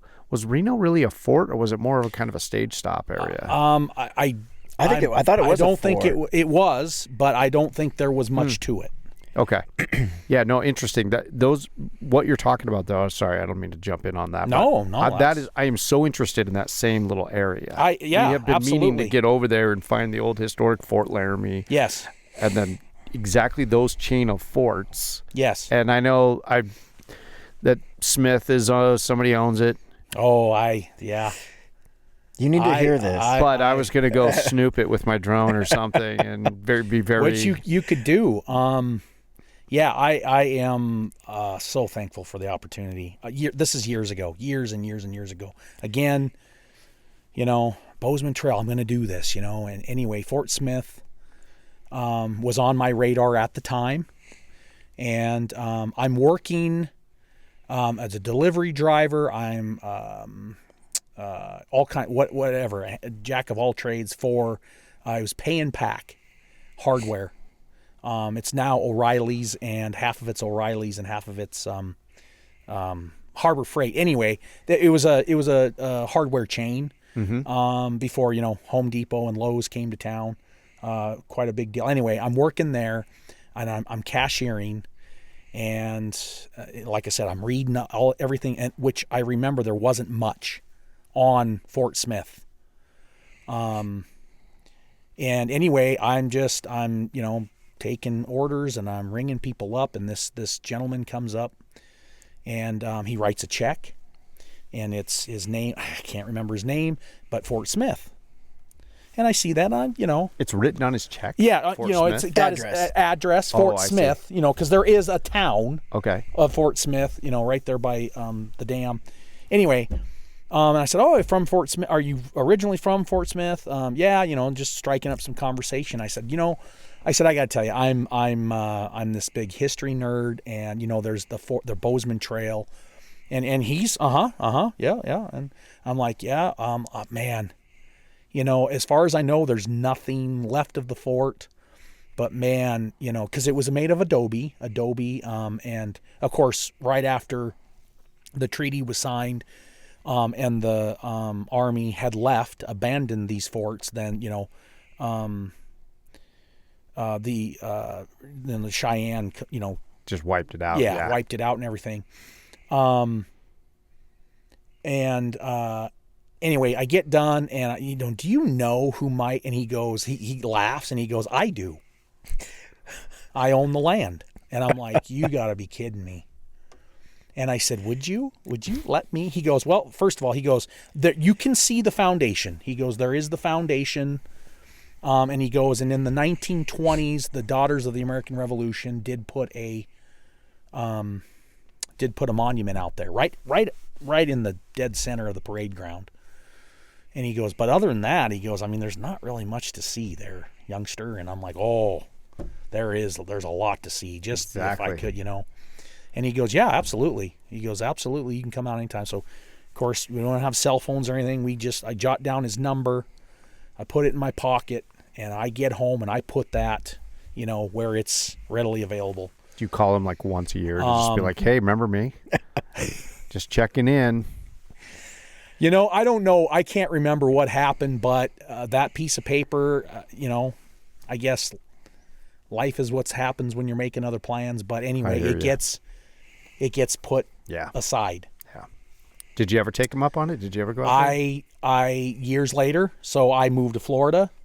I get back, and of course, then I'm kind of reviving, all these places that we have in our backyard.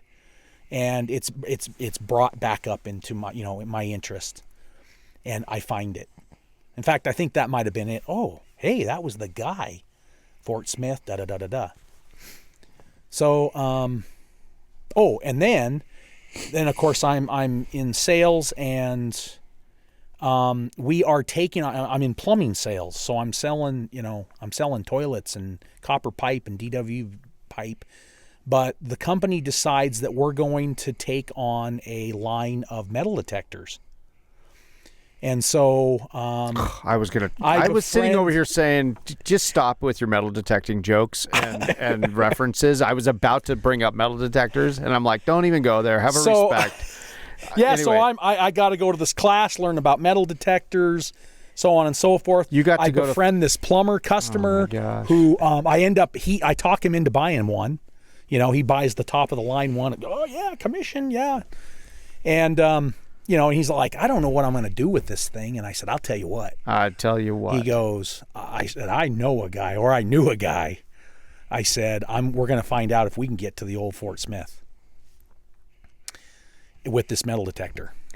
And so I call the number, and this gal answers, and I explained to her, I'm sorry, Dad died 2 years ago.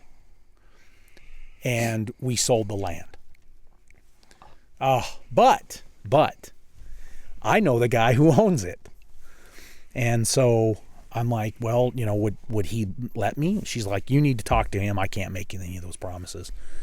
So he gives me the name and the number, and I call up, and this real nice, jovial Willie Plainfeather. And I call him up, and first thing is, am I with the Smithsonian or am I with the government? I said, no, I'm just... Two very valid questions. I'm just this 24-year-old kid, just a big history buff, and I got a friend here that just bought a metal detector, and was wondering if you don't want us metal detecting, that's fine, but can we just come out there, take some pictures? Yeah, you can. No, that's fine. So I said, do you need anything? Do you want payment? Is there anything? And he goes, I want a case of Pepsi as payment. Okay. All right, so we can come out on this day. Yep, come on out. So we come on out there. Well, I got him 2 cases of Pepsi. Nice. And it was a good thing because he opened up the door and he said, man, you made my day. He goes, it's actually my birthday, so here I get my Pepsi, and we some small talk, and he goes to shut. Oh, wait a minute, where's the fort? And he goes, you see that corral? The corral from his front door is about, I don't know, maybe 60 yards. He goes, you're gonna drive through that corral. Please open and shut each gate, because you got to go through it. And then you're gonna go straight. You'll see the road. I would say probably 100 yards. And he goes, and you will not miss it. You stay on that road, you will not miss it. Okay, so we go through the corral, and of course, we're excited. This is it. And we get on that road, and sure enough, you can tell the mounds. We drove right in through the front gates. Wow. Of Fort Smith, C.F. Smith, of Smith. And We drive in, somewhat into the parade ground. There is the monument that the Daughters of Revolution erected in the 20s or 30s. We get out, and you can tell. I will mention also too, we went around the other side, and you can see the ruts from the Bozeman Trail. Wow. Where it crossed the river. So that was cool too. And I mean, you can definitely tell that it was a stop.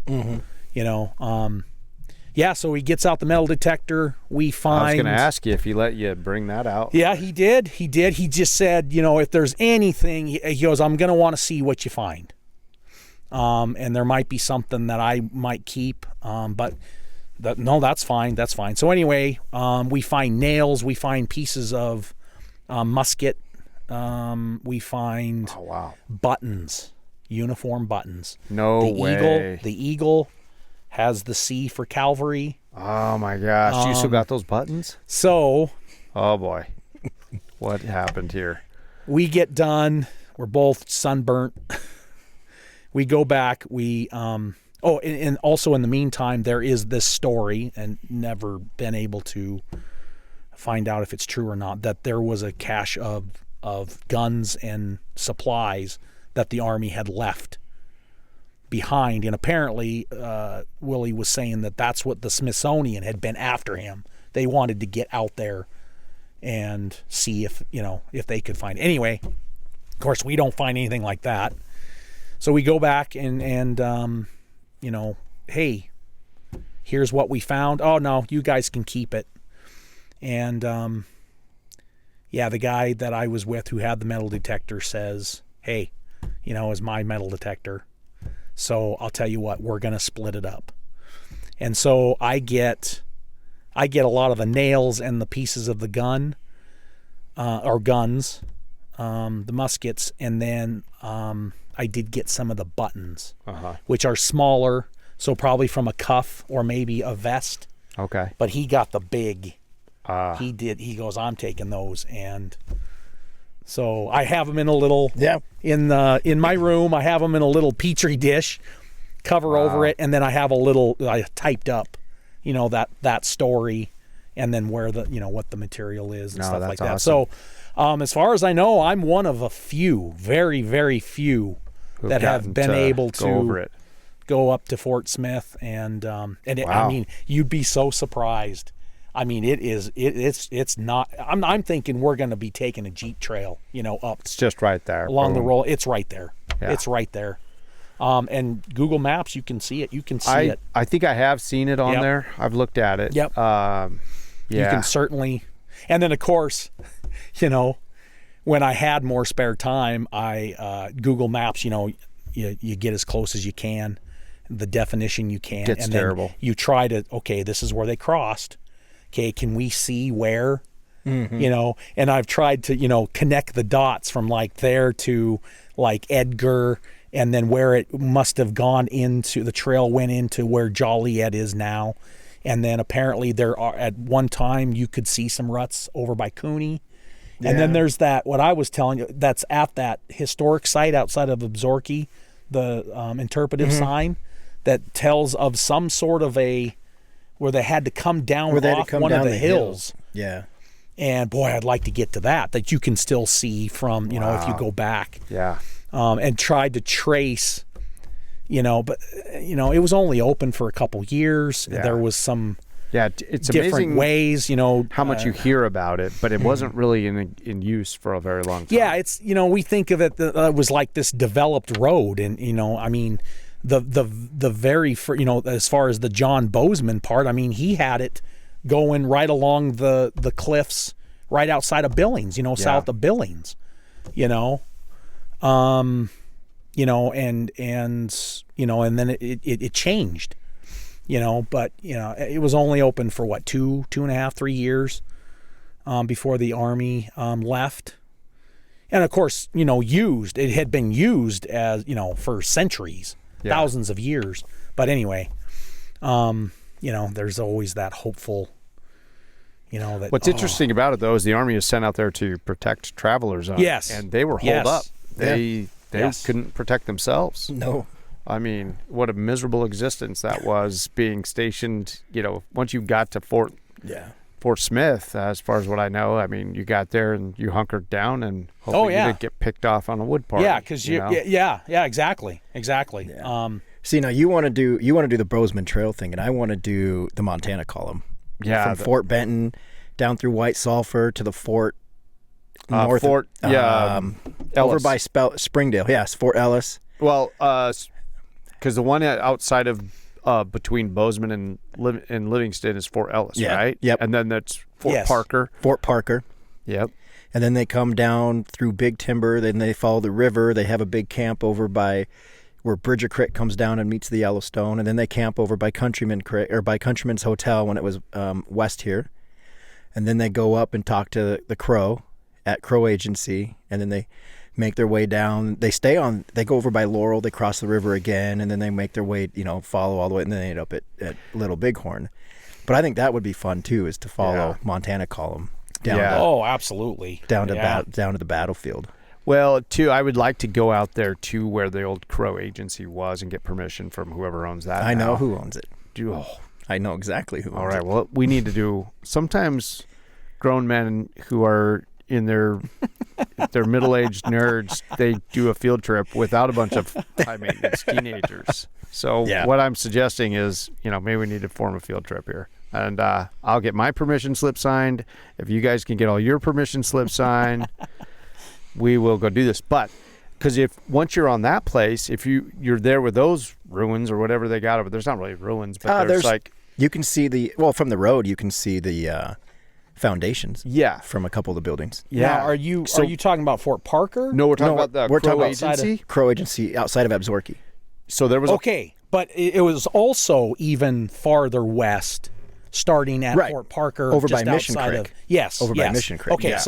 Okay, so we're talking about when Bradley went down and with talked General Gibbon. with Gibbon and recruited Crow scouts to find Crazy Horse. Okay, so that is Crow City Agency. Yep, in 1876. It is near Absaroka. Yep. Okay. Right outside of Absaroka there. And he, in that book, the Montana column, he describes that meeting so well. Oh my gosh. And so my point is that being over talking with Penny over at the museum and seeing that she's got a big layout of the Crow Agency, you can see like, oh, here's the complete layout of this place. Here's the room that they were in where all these guys got brought in there. And it's he just was such a good writer. So, okay, I got to know, where is it? So do you know where you turn to go up to Fishtail? Yes. At the gas station there? Yes. It's like 3/4 of a mile staying on 78. Okay. Okay. It's right along the road. Right along the road. And then you start to make a turn right before you get to Annapro Arena.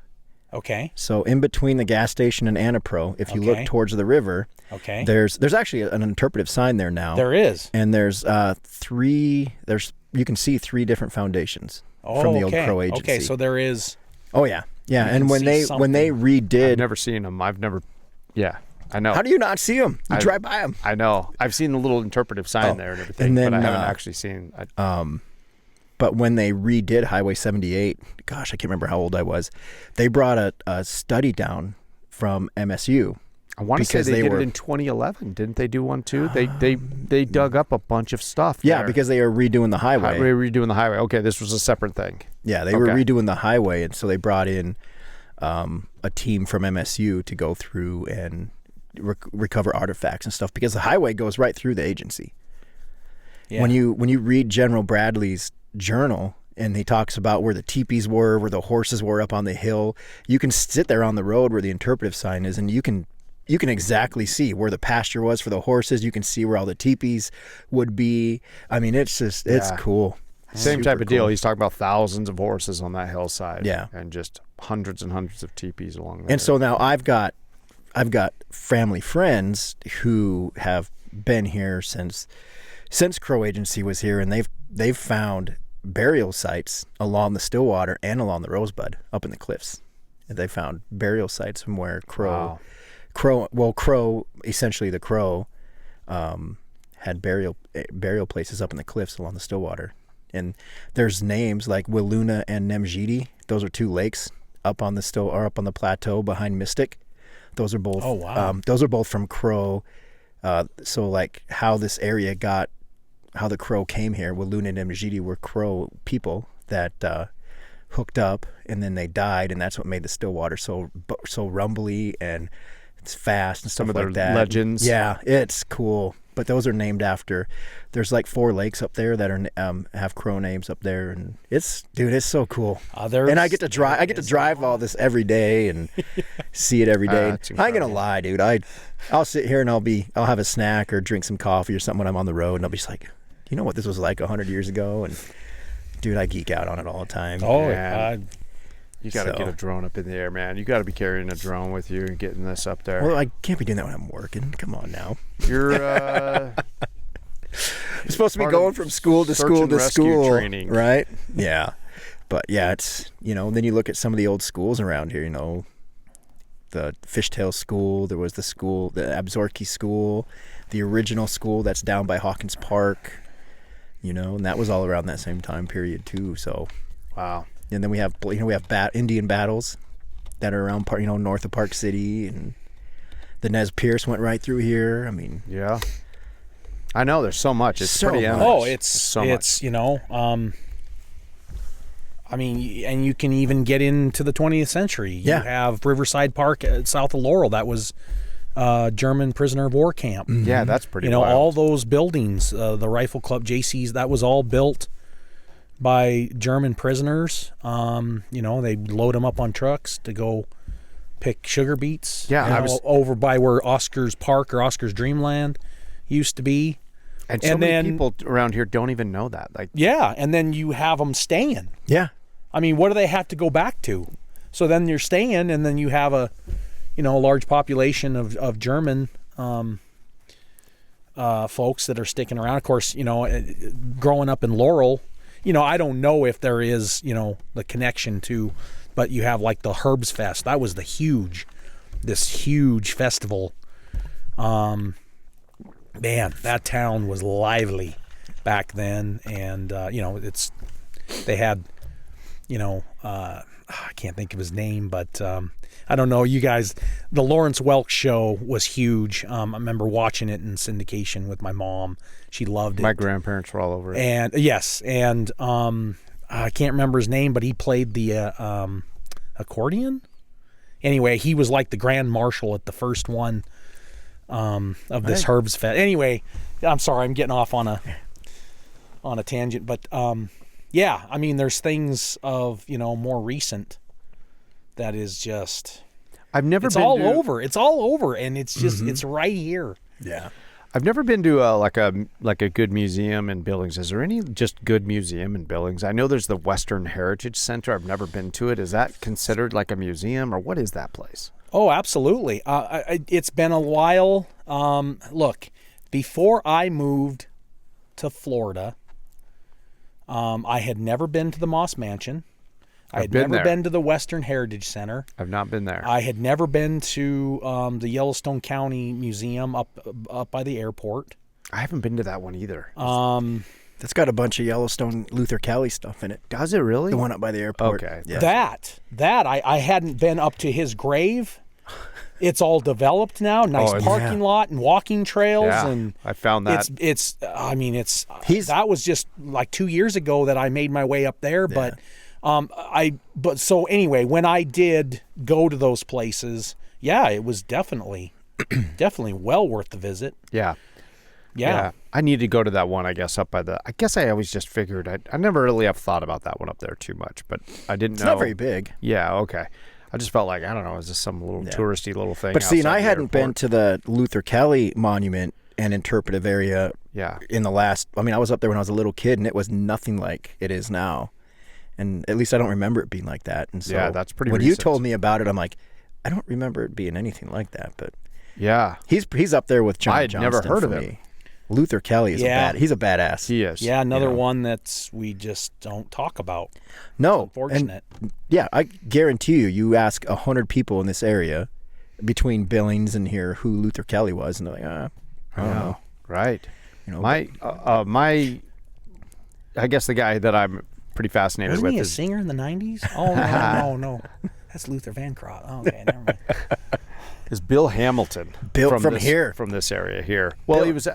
he was kind of in his later years here. Yeah. But Bill Hamilton, how I came across him was I was going through all these books of the 1800s in this area and all that history, and one of them that was just like recommended or something to my Kindle or Amazon or something was like this book, my 60 years on the plains, trading, trapping, and Indian fighting.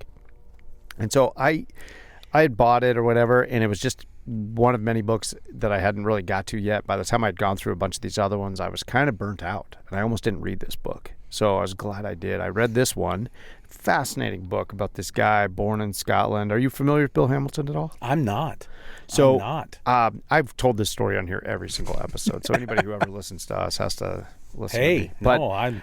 He, fascinating guy. Anyway, it's a great book. Not a very long read if you ever get a chance. He just has got a very short to the point way of writing about his life. He wrote this book, but he was actually born in Scotland when he was 2 years old. His family, his dad and all of his brothers, they flipped a coin on whether we going to I think it was India or America. It was like these were colonies basically, or, not that America was a colony still, but anyway, that was the whole point of it, was like, we're either going this way or this way. They flipped a coin. They decided, okay, we're getting on a ship for America. They ended up in, they sailed to New Orleans, and then his dad and the family settled down just outside of St. Louis. But by the time he was 18 years old, he had a condition, and the doctor recommended a drier climate out west. And so his dad got him in with this group of mountain men that were getting ready to head out in like 1840 from St. Louis. And he hooked up with these guys, and then he went out and saw everything. I mean, he was involved in all kinds of stuff, met all the big names of all the early Indians and Indian tribes. He met all of these guys. He had all these adventures of hunting buffalo with different tribes, and got in with the I go on and on about all this, but he basically, not just through Montana, but he was also out in California during the kind of the mining booms. Him and a bunch of mountain men ended up going out there. Then they ended up not being good miners, but they ended up fighting Indians out there because there was big problems. They ended up in Oregon. He was all over, and he knew all of the major players, all the mountain men. And he was really good at Indian Sign Language. And he got really known for that. Then he ended up, by the end of the book, I get through this whole book, he's a scout. He's with them at the, we just talked about the Rosebud, Battle of the Rosebud. He's with Crook there. He's with Crook when they, just outside of Deadwood, they catch up with Chief American Horse. And okay. He's with those guys. He knows Liver Eaton Johnson. He knows all.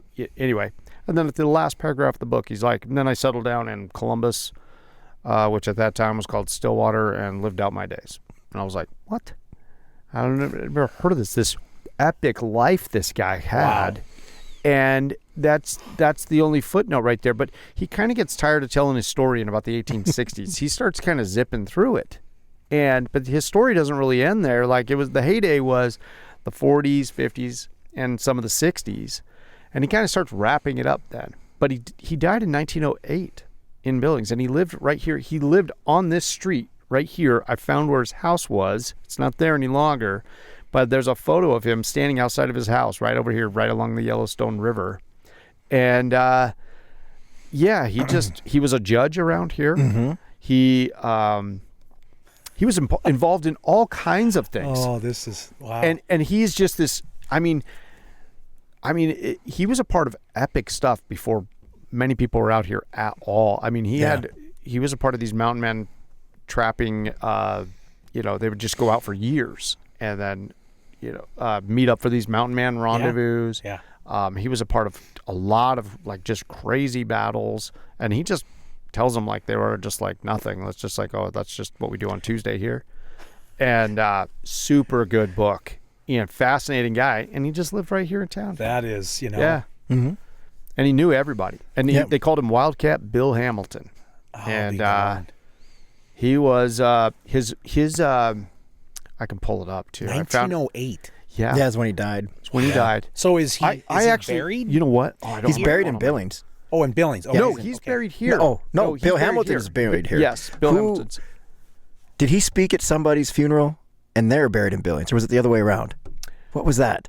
I'm not sure. I'm not sure on who you're thinking about in Billings. I remember like that his he was friends with Colonel Allen. Colonel Allen.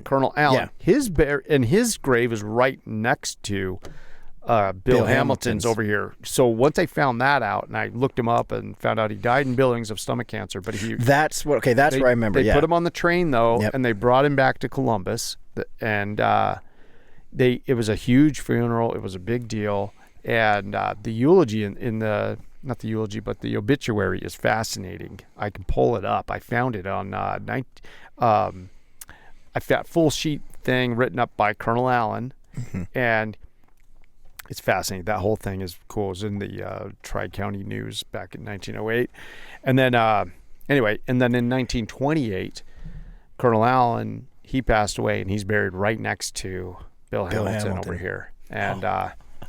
It's fascinating, guys. These guys are incredibly. I mean, then this guy, Colonel Allen, he was not. They called him Colonel because he had a cannon that he would shoot off at the 4th of July. That was his thing. They used this cannon during the Indian Wars, and he would man this thing here in town. As far as like, when they were starting to have major problems with the Sioux, they would stay up at night and protect whatever. They had this little cannon, and. So he had this thing, and then after that, he also hung out at the Crow Agency all the time, and he was good friends with all the Crow. And then there's a thing in the paper where one time during the 4th of July, they were shooting off the cannon, and it blew up. The cannon blew up, and they're like, it's a big old write-up, and they're like, but luckily Colonel Allen wasn't injured, and none of his Indian friends were injured, and it was a big to-do though that this cannon blew up. So this cannon though, it blew up, but there's a piece of it that I'm not sure how she got it. I don't know either. But it's over at the Museum of the Beartooths here. This cannon is over there, this hunk of this cannon, this metal. And there's a serial number on it. And it's on display over there. And so Penny has researched this thing. And this thing was at Antietam. This cannon was... They're able to trace it. Trace it back to Antietam. And they traced it what battles it was at. I'll be darned. It came from the Civil War, and I don't know how it ended up in Colonel Allen's hands. That is so cool. Isn't that crazy? Just stuff like that, and that's just sitting over here. Anyway, and then Colonel Allen, he had a ton of Crow artifacts from the Crow Agency, and just that whole period that he actually donated like roomfuls of stuff, I think, to the Smithsonian. And now we're all like, gosh, wish that stuff was all just still sitting here. But he had tons of stuff. Anyway, a couple of fascinating guys right here in this area. Yeah. When we I talk about it all the time. I mean, this area, Columbus. I mean, I think Columbus, and I'm sure Billings. There's all sorts of history in Billings that we don't know anything about. But you can see like all the crazy stuff that went on here is like it reminds me a lot of Deadwood. Just the crossroads of stuff and the people that came through here. I mean, it's just Calamity Jane. Calamity Jane. Well, she had a house. She stayed here quite a bit, but she had a house on the north end of Billings for a while. Up there that she would stay at fairly often. She had a cabin up there on the north side of where Billings. Well, Colson Park now, or back then, but Billings. But Calamity Jane, John Johnston, Horace Countryman, Bill Hamilton, Colonel Allen. Oh, all these characters. I mean, all these, the Lee Lute thing. We go into Lee Lute. So I'm actually starting a new, we're doing a new little side series too in partnership with the museum. And Penny's going to come over here. This will come out after I don't know when this will come out. But anyway, so we're actually starting to record these. We're going to do some deep dives with Penny on some of these subjects. Some of these people in the area. And some of these people, Lee Lute being one of them. I wish I had my phone on me right now because I want to read to you this news article I found. I was researching Lee Lute the other day, and through my little newspaper, here's a little plug that I don't get paid for, but maybe someday I will, newspaper.com little account I have. So I go in there and I'm pulling up and I'm trying to find information on somebody. I think it was the Rosie Payne thing. I started out there, and then I ended up looking up Lee Lute, and I found so many things on Lee Lute in there. And I can't get into this whole thing again. I've told the story 3 times on here, but Lee Lute, there's like a page or 2 in this book, They Gazed on the Beartooths, talking about him. So he's a Chinese immigrant. Anyway, he got brought over by the Tong organization to be a teacher in Chinatown in San Francisco. He ends up leaving. They told you about this. Yeah. Okay, yeah. So anyway, Fascinating. So we're going to dive into these guys and some of these things. But I was just researching the other day, reading all any references, and all of a sudden there's a letter in there. I got to go get my phone and read this to you before we wrap up here. It's almost 9:00. We got to wrap up. But so anyway, I could keep going all night long. Oh, hey. I don't have anybody to teach So tomorrow, let's do this. Yeah. But let's take a pee break. Go get your phone, and we'll read this, and then we'll. Okay, I'll read because you this. Keith's gonna have to come back. Okay. I got to find you this little thing. It's not that epic, but it is kind of funny. Yes, all it right, is. let's take a break. Yeah, so I'm going through all the newspapers on the computer. You're recording, right? Yes. Okay. And it's just fascinating to me, this thing with the newspaper thing. And so I'm going through there, and all of a sudden, because you'll search a name, and then it'll just bring up, and it highlights. I'll show you, like, I was searching for Lee Lute. Okay. And it just highlights him anywhere and everywhere. And it's funny what they would put in the paper. Like, this is out of nowhere. This is just in the paper. There's nothing before it or after it that gives you any context to anything. This is just in the paper. It says, from Uncle Bill, right at the top in this little segment. By permission of J.I. Allen. That's Colonel Allen. He's not a real colonel, but he's the guy with the cannon. And this is the Tri-County. Okay. Is this the This Tri-County is in the paper? Stillwater Bulletin, Saturday, June 9th of 1894. Okay. This is still the old West around here, like the Wild West. It's like, by permission of J.I. Allen, we are permitted to publish the following letter. And then it's like, Nye City, June 3rd, 1894. J.I. Allen, Columbus. Old Chieftain, I'm here on the wrong side of Stillwater River. Lee Lute and myself are the sole occupants of this should-be flourishing city of Nye. In the nigh future, a different feature will spread over this should-be second butte. This camp lacks enterprise and capital to bring it to the front as a mining camp as it merits. Hedges Brothers and others have just returned from the West Fork. Rivers are booming in every direction, grass in abundance, cattle looking sleek, horses ditto. We are building a boat to cross the creek. Bridge defunct. Can't get any mail. Lee Lute, James Hedges and Company can't get to Granite Jackson until boat is completed. Your Uncle Fuller is stuck also. Right again. Poco tiempo. Yours truly, W.T. Hamilton. That's just in the paper. That's Bill Hamilton, Wildcat Bill Hamilton, who's like, he's like 70-something years old, and he's up there with Lee Lute. We're on the wrong side of the Stillwater River. The wrong side. Lee Lute and myself are the sole occupants, and he's complaining that they don't got money. And this whole thing up there should just be flourishing, and this is ridiculous. Anyway, he's just venting, and he writes this. Let's put it in the paper. Yeah, and he calls J.I. Allen. He calls him Old Chieftain. I'm here on the wrong side. Anyway, so that guy gives him the letter, and they print it. Anyway, great times. That's the Colonel Allen, right? Yeah. He's not a colonel. I don't know. It's like I see this, the scene in Mary Poppins with the Commodore up on the roof, with the cannon. Yeah. Mr. Farley, Yeah. 3 knots. Yeah. North, south, northwest. Yes. It's these type of characters. Boom. Well, And of course, next door they're holding the. Yeah. They just know the routine. I see that, somewhere in some household here in Columbus. And what's funny is On the 4th of July. He wasn't the only guy in town that they called Colonel. No. So then there's Colonel Norton, and that's the Norton house, which is next door to our to the county building here. Okay, and that's Colonel Norton, which I just did a deep dive on him as well. I just read a bunch on him as well. Yeah. And he's not a colonel. They just called him Colonel, and he gave them the land he owned like hundreds of acres here. He was one of the very first guys to settle right here, and he gave them the land that the courthouse is sitting on for half price. And Anyway, but interesting thing about him, he joined up the Civil War when he was 16 years old, and he was with Sherman on Sherman's March to the Sea. Okay. He was along for all of that. Then he came out here right after the war was over. He comes out here immediately and gets pinned down. His group of guys, they get pinned down for like 48 hours. They're getting attacked by Sioux, Arapaho, and Cheyenne, and I mean a lot of them. And they get pinned down. I don't have much more on that battle yet, but somebody ends up getting out. The initial assault is for 48 hours, and some of them, somebody of them, a couple of them escaped to go get help and bring the army back. They're there for another like 4 weeks. They're still sitting there, and the army comes up. They got 38 rounds left between them. And where's this at? I'm not sure where it took place. It just said that when he first got to Montana, they got pinned down by this big group of Sioux, Arapaho, and Cheyenne.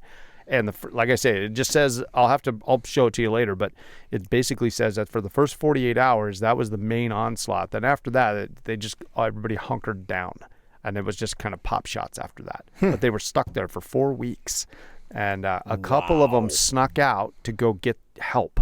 And when they got back 4 weeks later, they were down to less than 40 rounds amongst them. And so, yeah, fascinating guy. Wow. He goes on, he goes over, he tries farming, and some grasshoppers wipe out his first farm. Then he comes over, and Colonel Norton, he ends up starting up a trading post with Horace Countryman here, and then they both get shut down for selling whiskey to the Indians. Whiskey to the Indians. Yeah.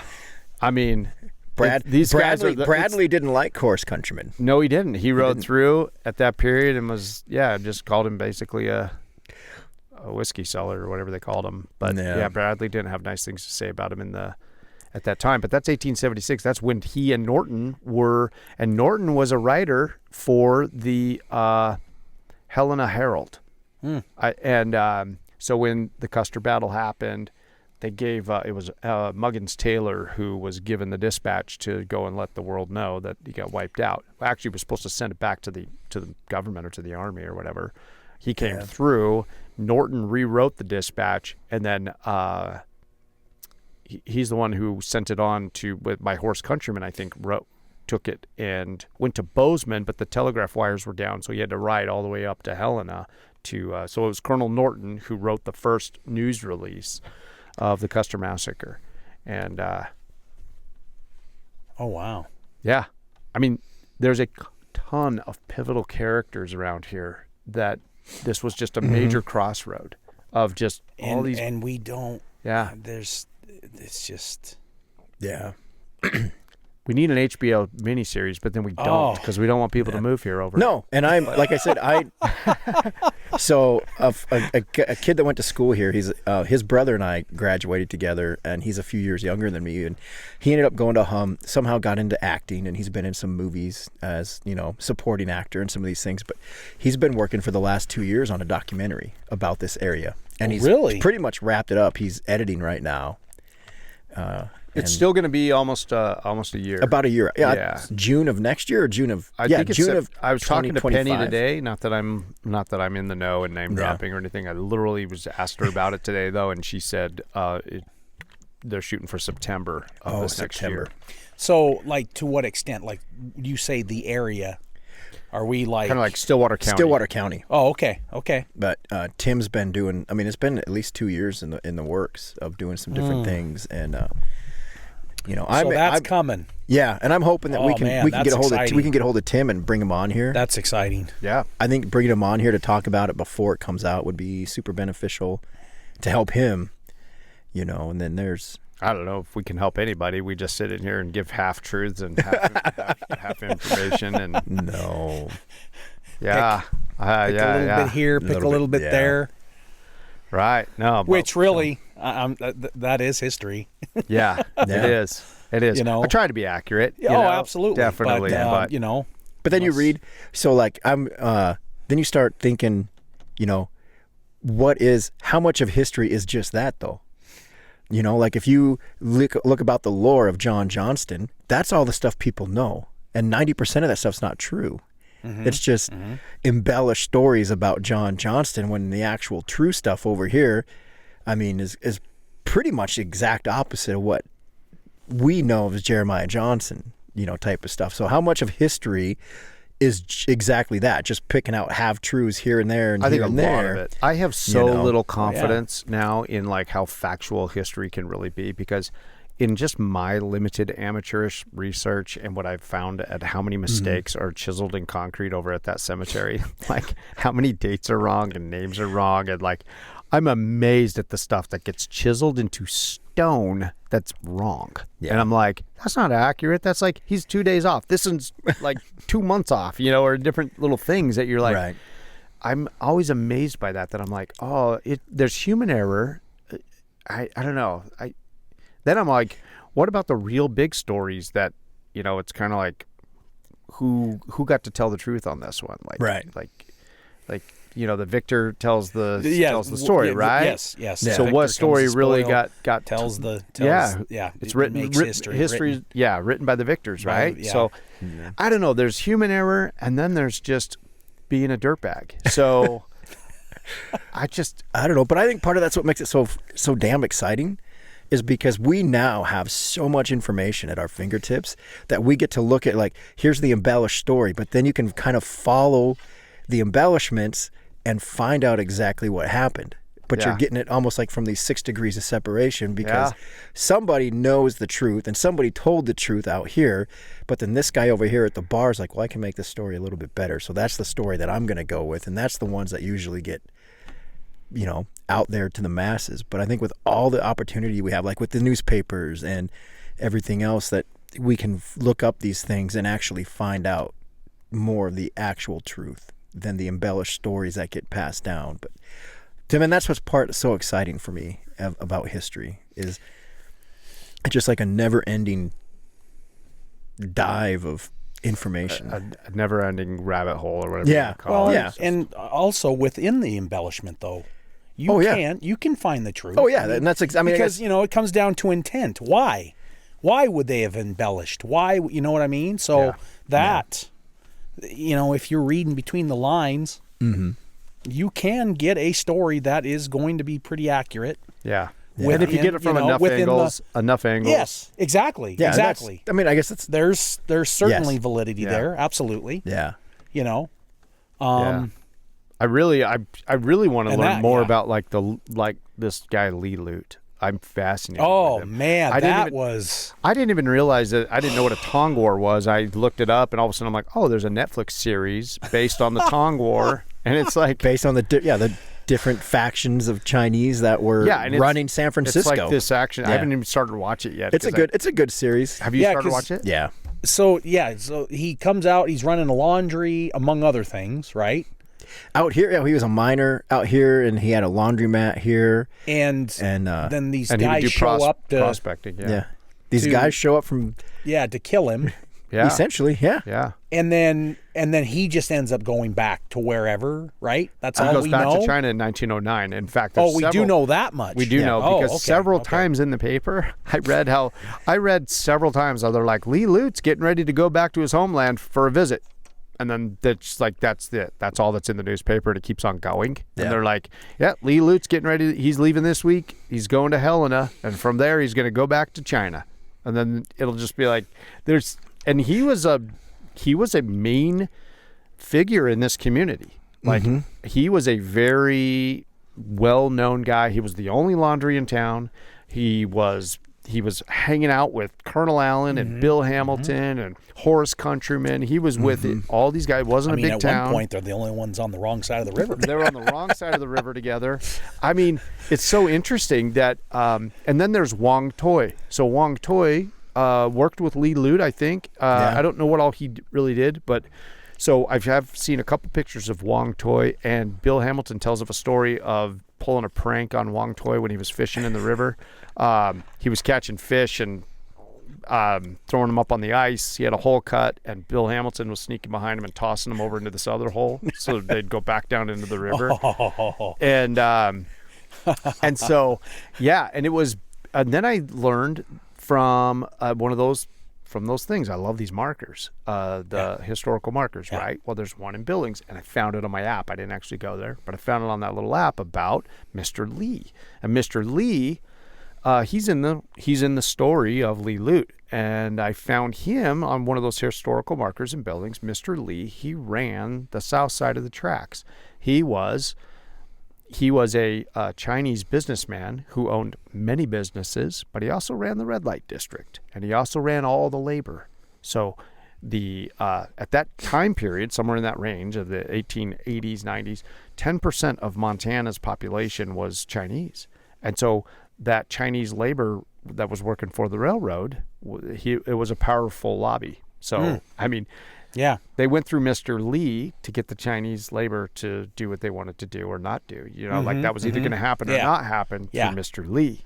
Yeah. So Mr. Lee he's like he's into legitimate businesses, but he's also running all kinds of other businesses. Isn't there a couple of buildings in Billings that are still there that were Mr. Mr. Lee's he had built, and they were owned by Mr. Lee. It was Mr. Lee who sent notice out here, telegram or something, or to Wong Toi, to tell Wong Toi, hey, tell our friend Mr. Lute that there is a couple of our countrymen here, and they mean to do him violence. Okay. And he's the one who warned him. And that these guys had shown up in Billings, and apparently they'd already started to muscle people and shaking people down for money. And Mr. Lee was like, ooh, who are these characters? And so he figured out what they were here for, and he sent a warning message out here to Wong Toi. Says, let them know that they're here for him. So, but he was out prospecting. So they had gone to his neighbor, Don Rosner, and said, hey, he's going to be in. Wong Toi went to him and said, hey, he's going to be in trouble here. So he's like, oh, well, we'll look after him. So when he got to town from prospecting, he was like, hey, you need to head back up in the hills because there's a couple guys here gonna jack you up. Looking for you, yeah. Yeah. And so, but he was like, apparently the Lee Lute was just like, no, I'm not going anywhere. We're going to have a showdown here. This is what's interesting. Why did they send two people from Chinatown, San Francisco out here to take out Lee Lute? They literally came in from San Francisco with the purpose to come, and Wong Toi describes it as they were here to torture and liquidate the House of Lute. Huh. So what happened in that backstory? That's my point here. Is like, what's the why did he really leave Chinatown? Because in the story in the book here, it just says things got he got tired of the monotony, and he decided to go try his hand at prospecting in Colorado and ended up in Virginia City over here, or some places in Nevada. But did he really? Or was it that, something happened. He got sent there to be a teacher in Chinatown, and then this Tong War kicks off, and he just leaves. And then he goes and travels all around. They end up knowing that he's where he is, and they send people to take him out, which is so fascinating. And what's interesting is you start reading about the Tong Wars. What? Once you were associated with one of the Tongs in San Francisco, you didn't get out. You were a foot soldier or whatever in the opium trade or the Chinese slave labor trade. You were he didn't tied fulfill in. his obligation. Yeah. So you don't know. So you're not getting. And that was because they would ship these guys over. The mafia, the mob. It was all organized crime about who was in for life, and they were controlling the labor over here. And they would send over all these guys, and they would say, okay, for the first 4 or 5 months, all your wages go to us to pay for your passage over there. And then after that, we're going to take a hefty percentage of your wages. And you basically, you work for that, or they're getting a cut of your labor. So you didn't just get to leave and quit your job because they got a piece of that railroad contract money, because then our government is contracting out to these guys who are putting in the railroad, and they're paying the Chinese labor.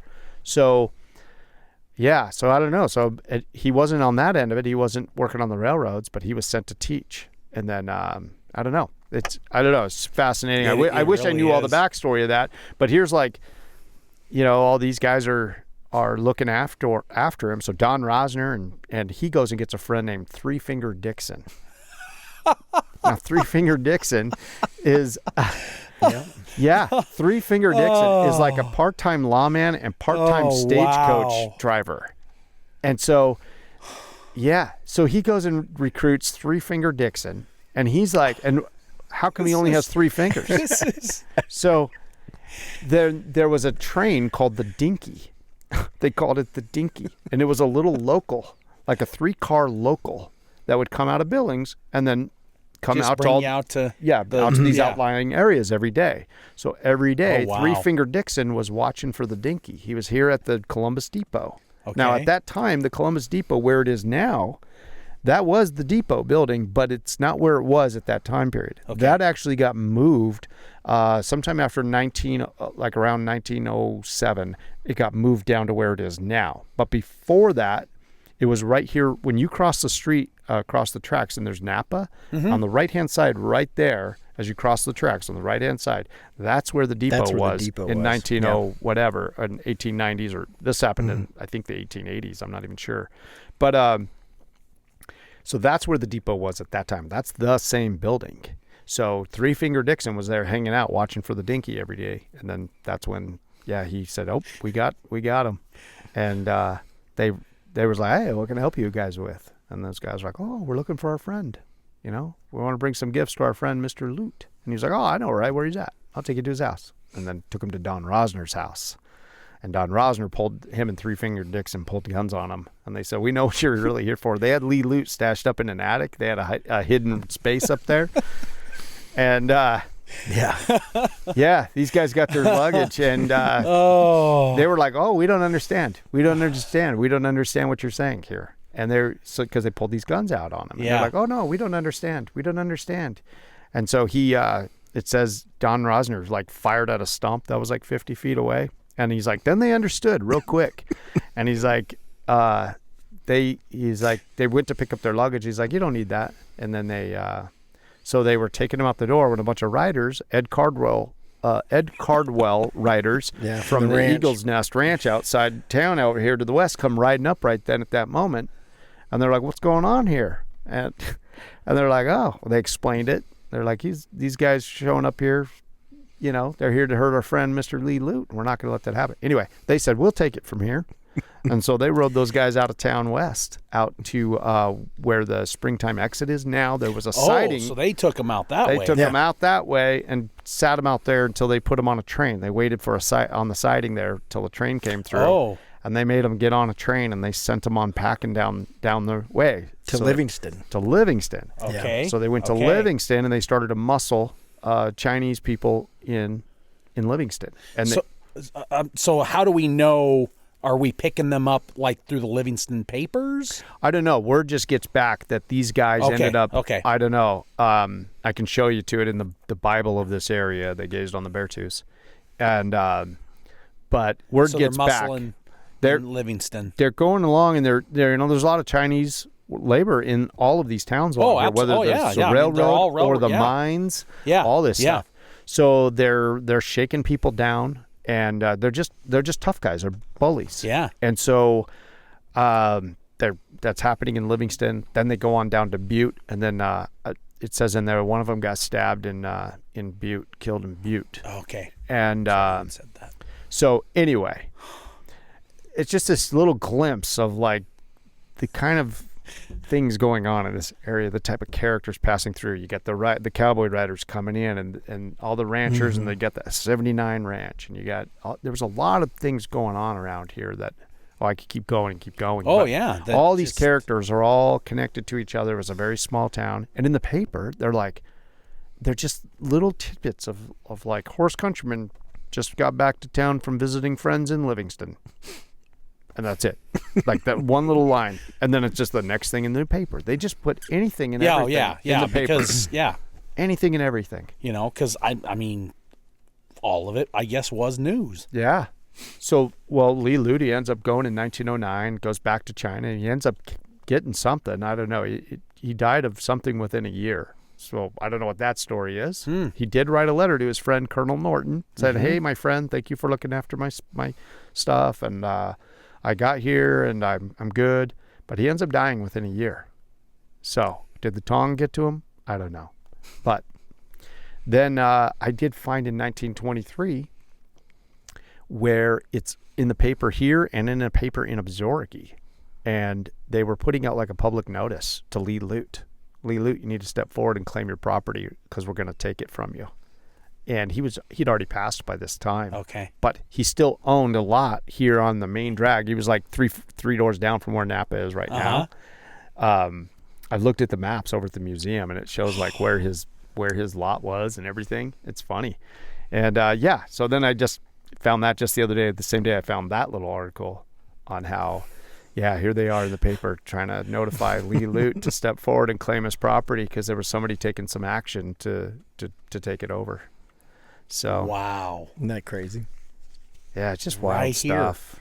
Wild Right stuff. Oh, when the guys dropped their luggage, they opened it up. One bag had some clothes, but there was miscellaneous drugs in the bottom of one bag, and then there was a sword and a rifle and a Derringer pistol.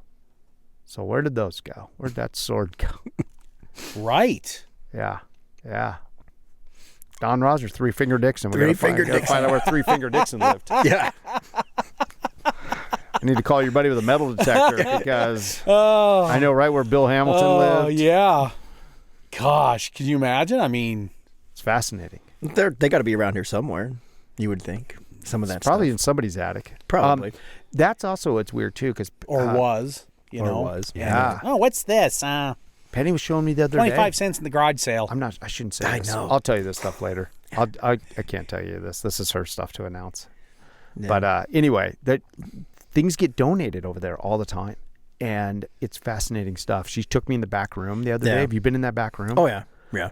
Yeah, that was my first And time. you know, that's great because you know the alternative a lot of times is it's lost Yeah, or sold because to somebody on it eBay. gets thrown away. I Yeah. mean, it's Fascinating stuff that gets donated around here. So. Yeah, keep it coming, right? Totally. I got my eye out for some, I don't know, some sword and a Derringer. Derringer and a rifle. Yeah. Yeah. Anyway, Oh wow. man, we could keep going all night Yeah. long, and but I just it's just sure been a lot of fun getting to know you and and thanks for having me and you know of this course is great and we'll have to do it again. absolutely and Maybe we can arrange a field trip for yeah. no high schoolers allowed. Absolutely. Field trip? Yeah. I'm going on one. Yeah, but I'm you're going not. on one. You're right. Yeah. Yeah. So, but no, this is great, and Well, good stuff, thanks again man. for having me. Thanks for inviting me, and Hey, you bet, Keith. Do it again. to be continued. I'm sure. Yeah, I'll be waiting for that call to go out to Fort Smith.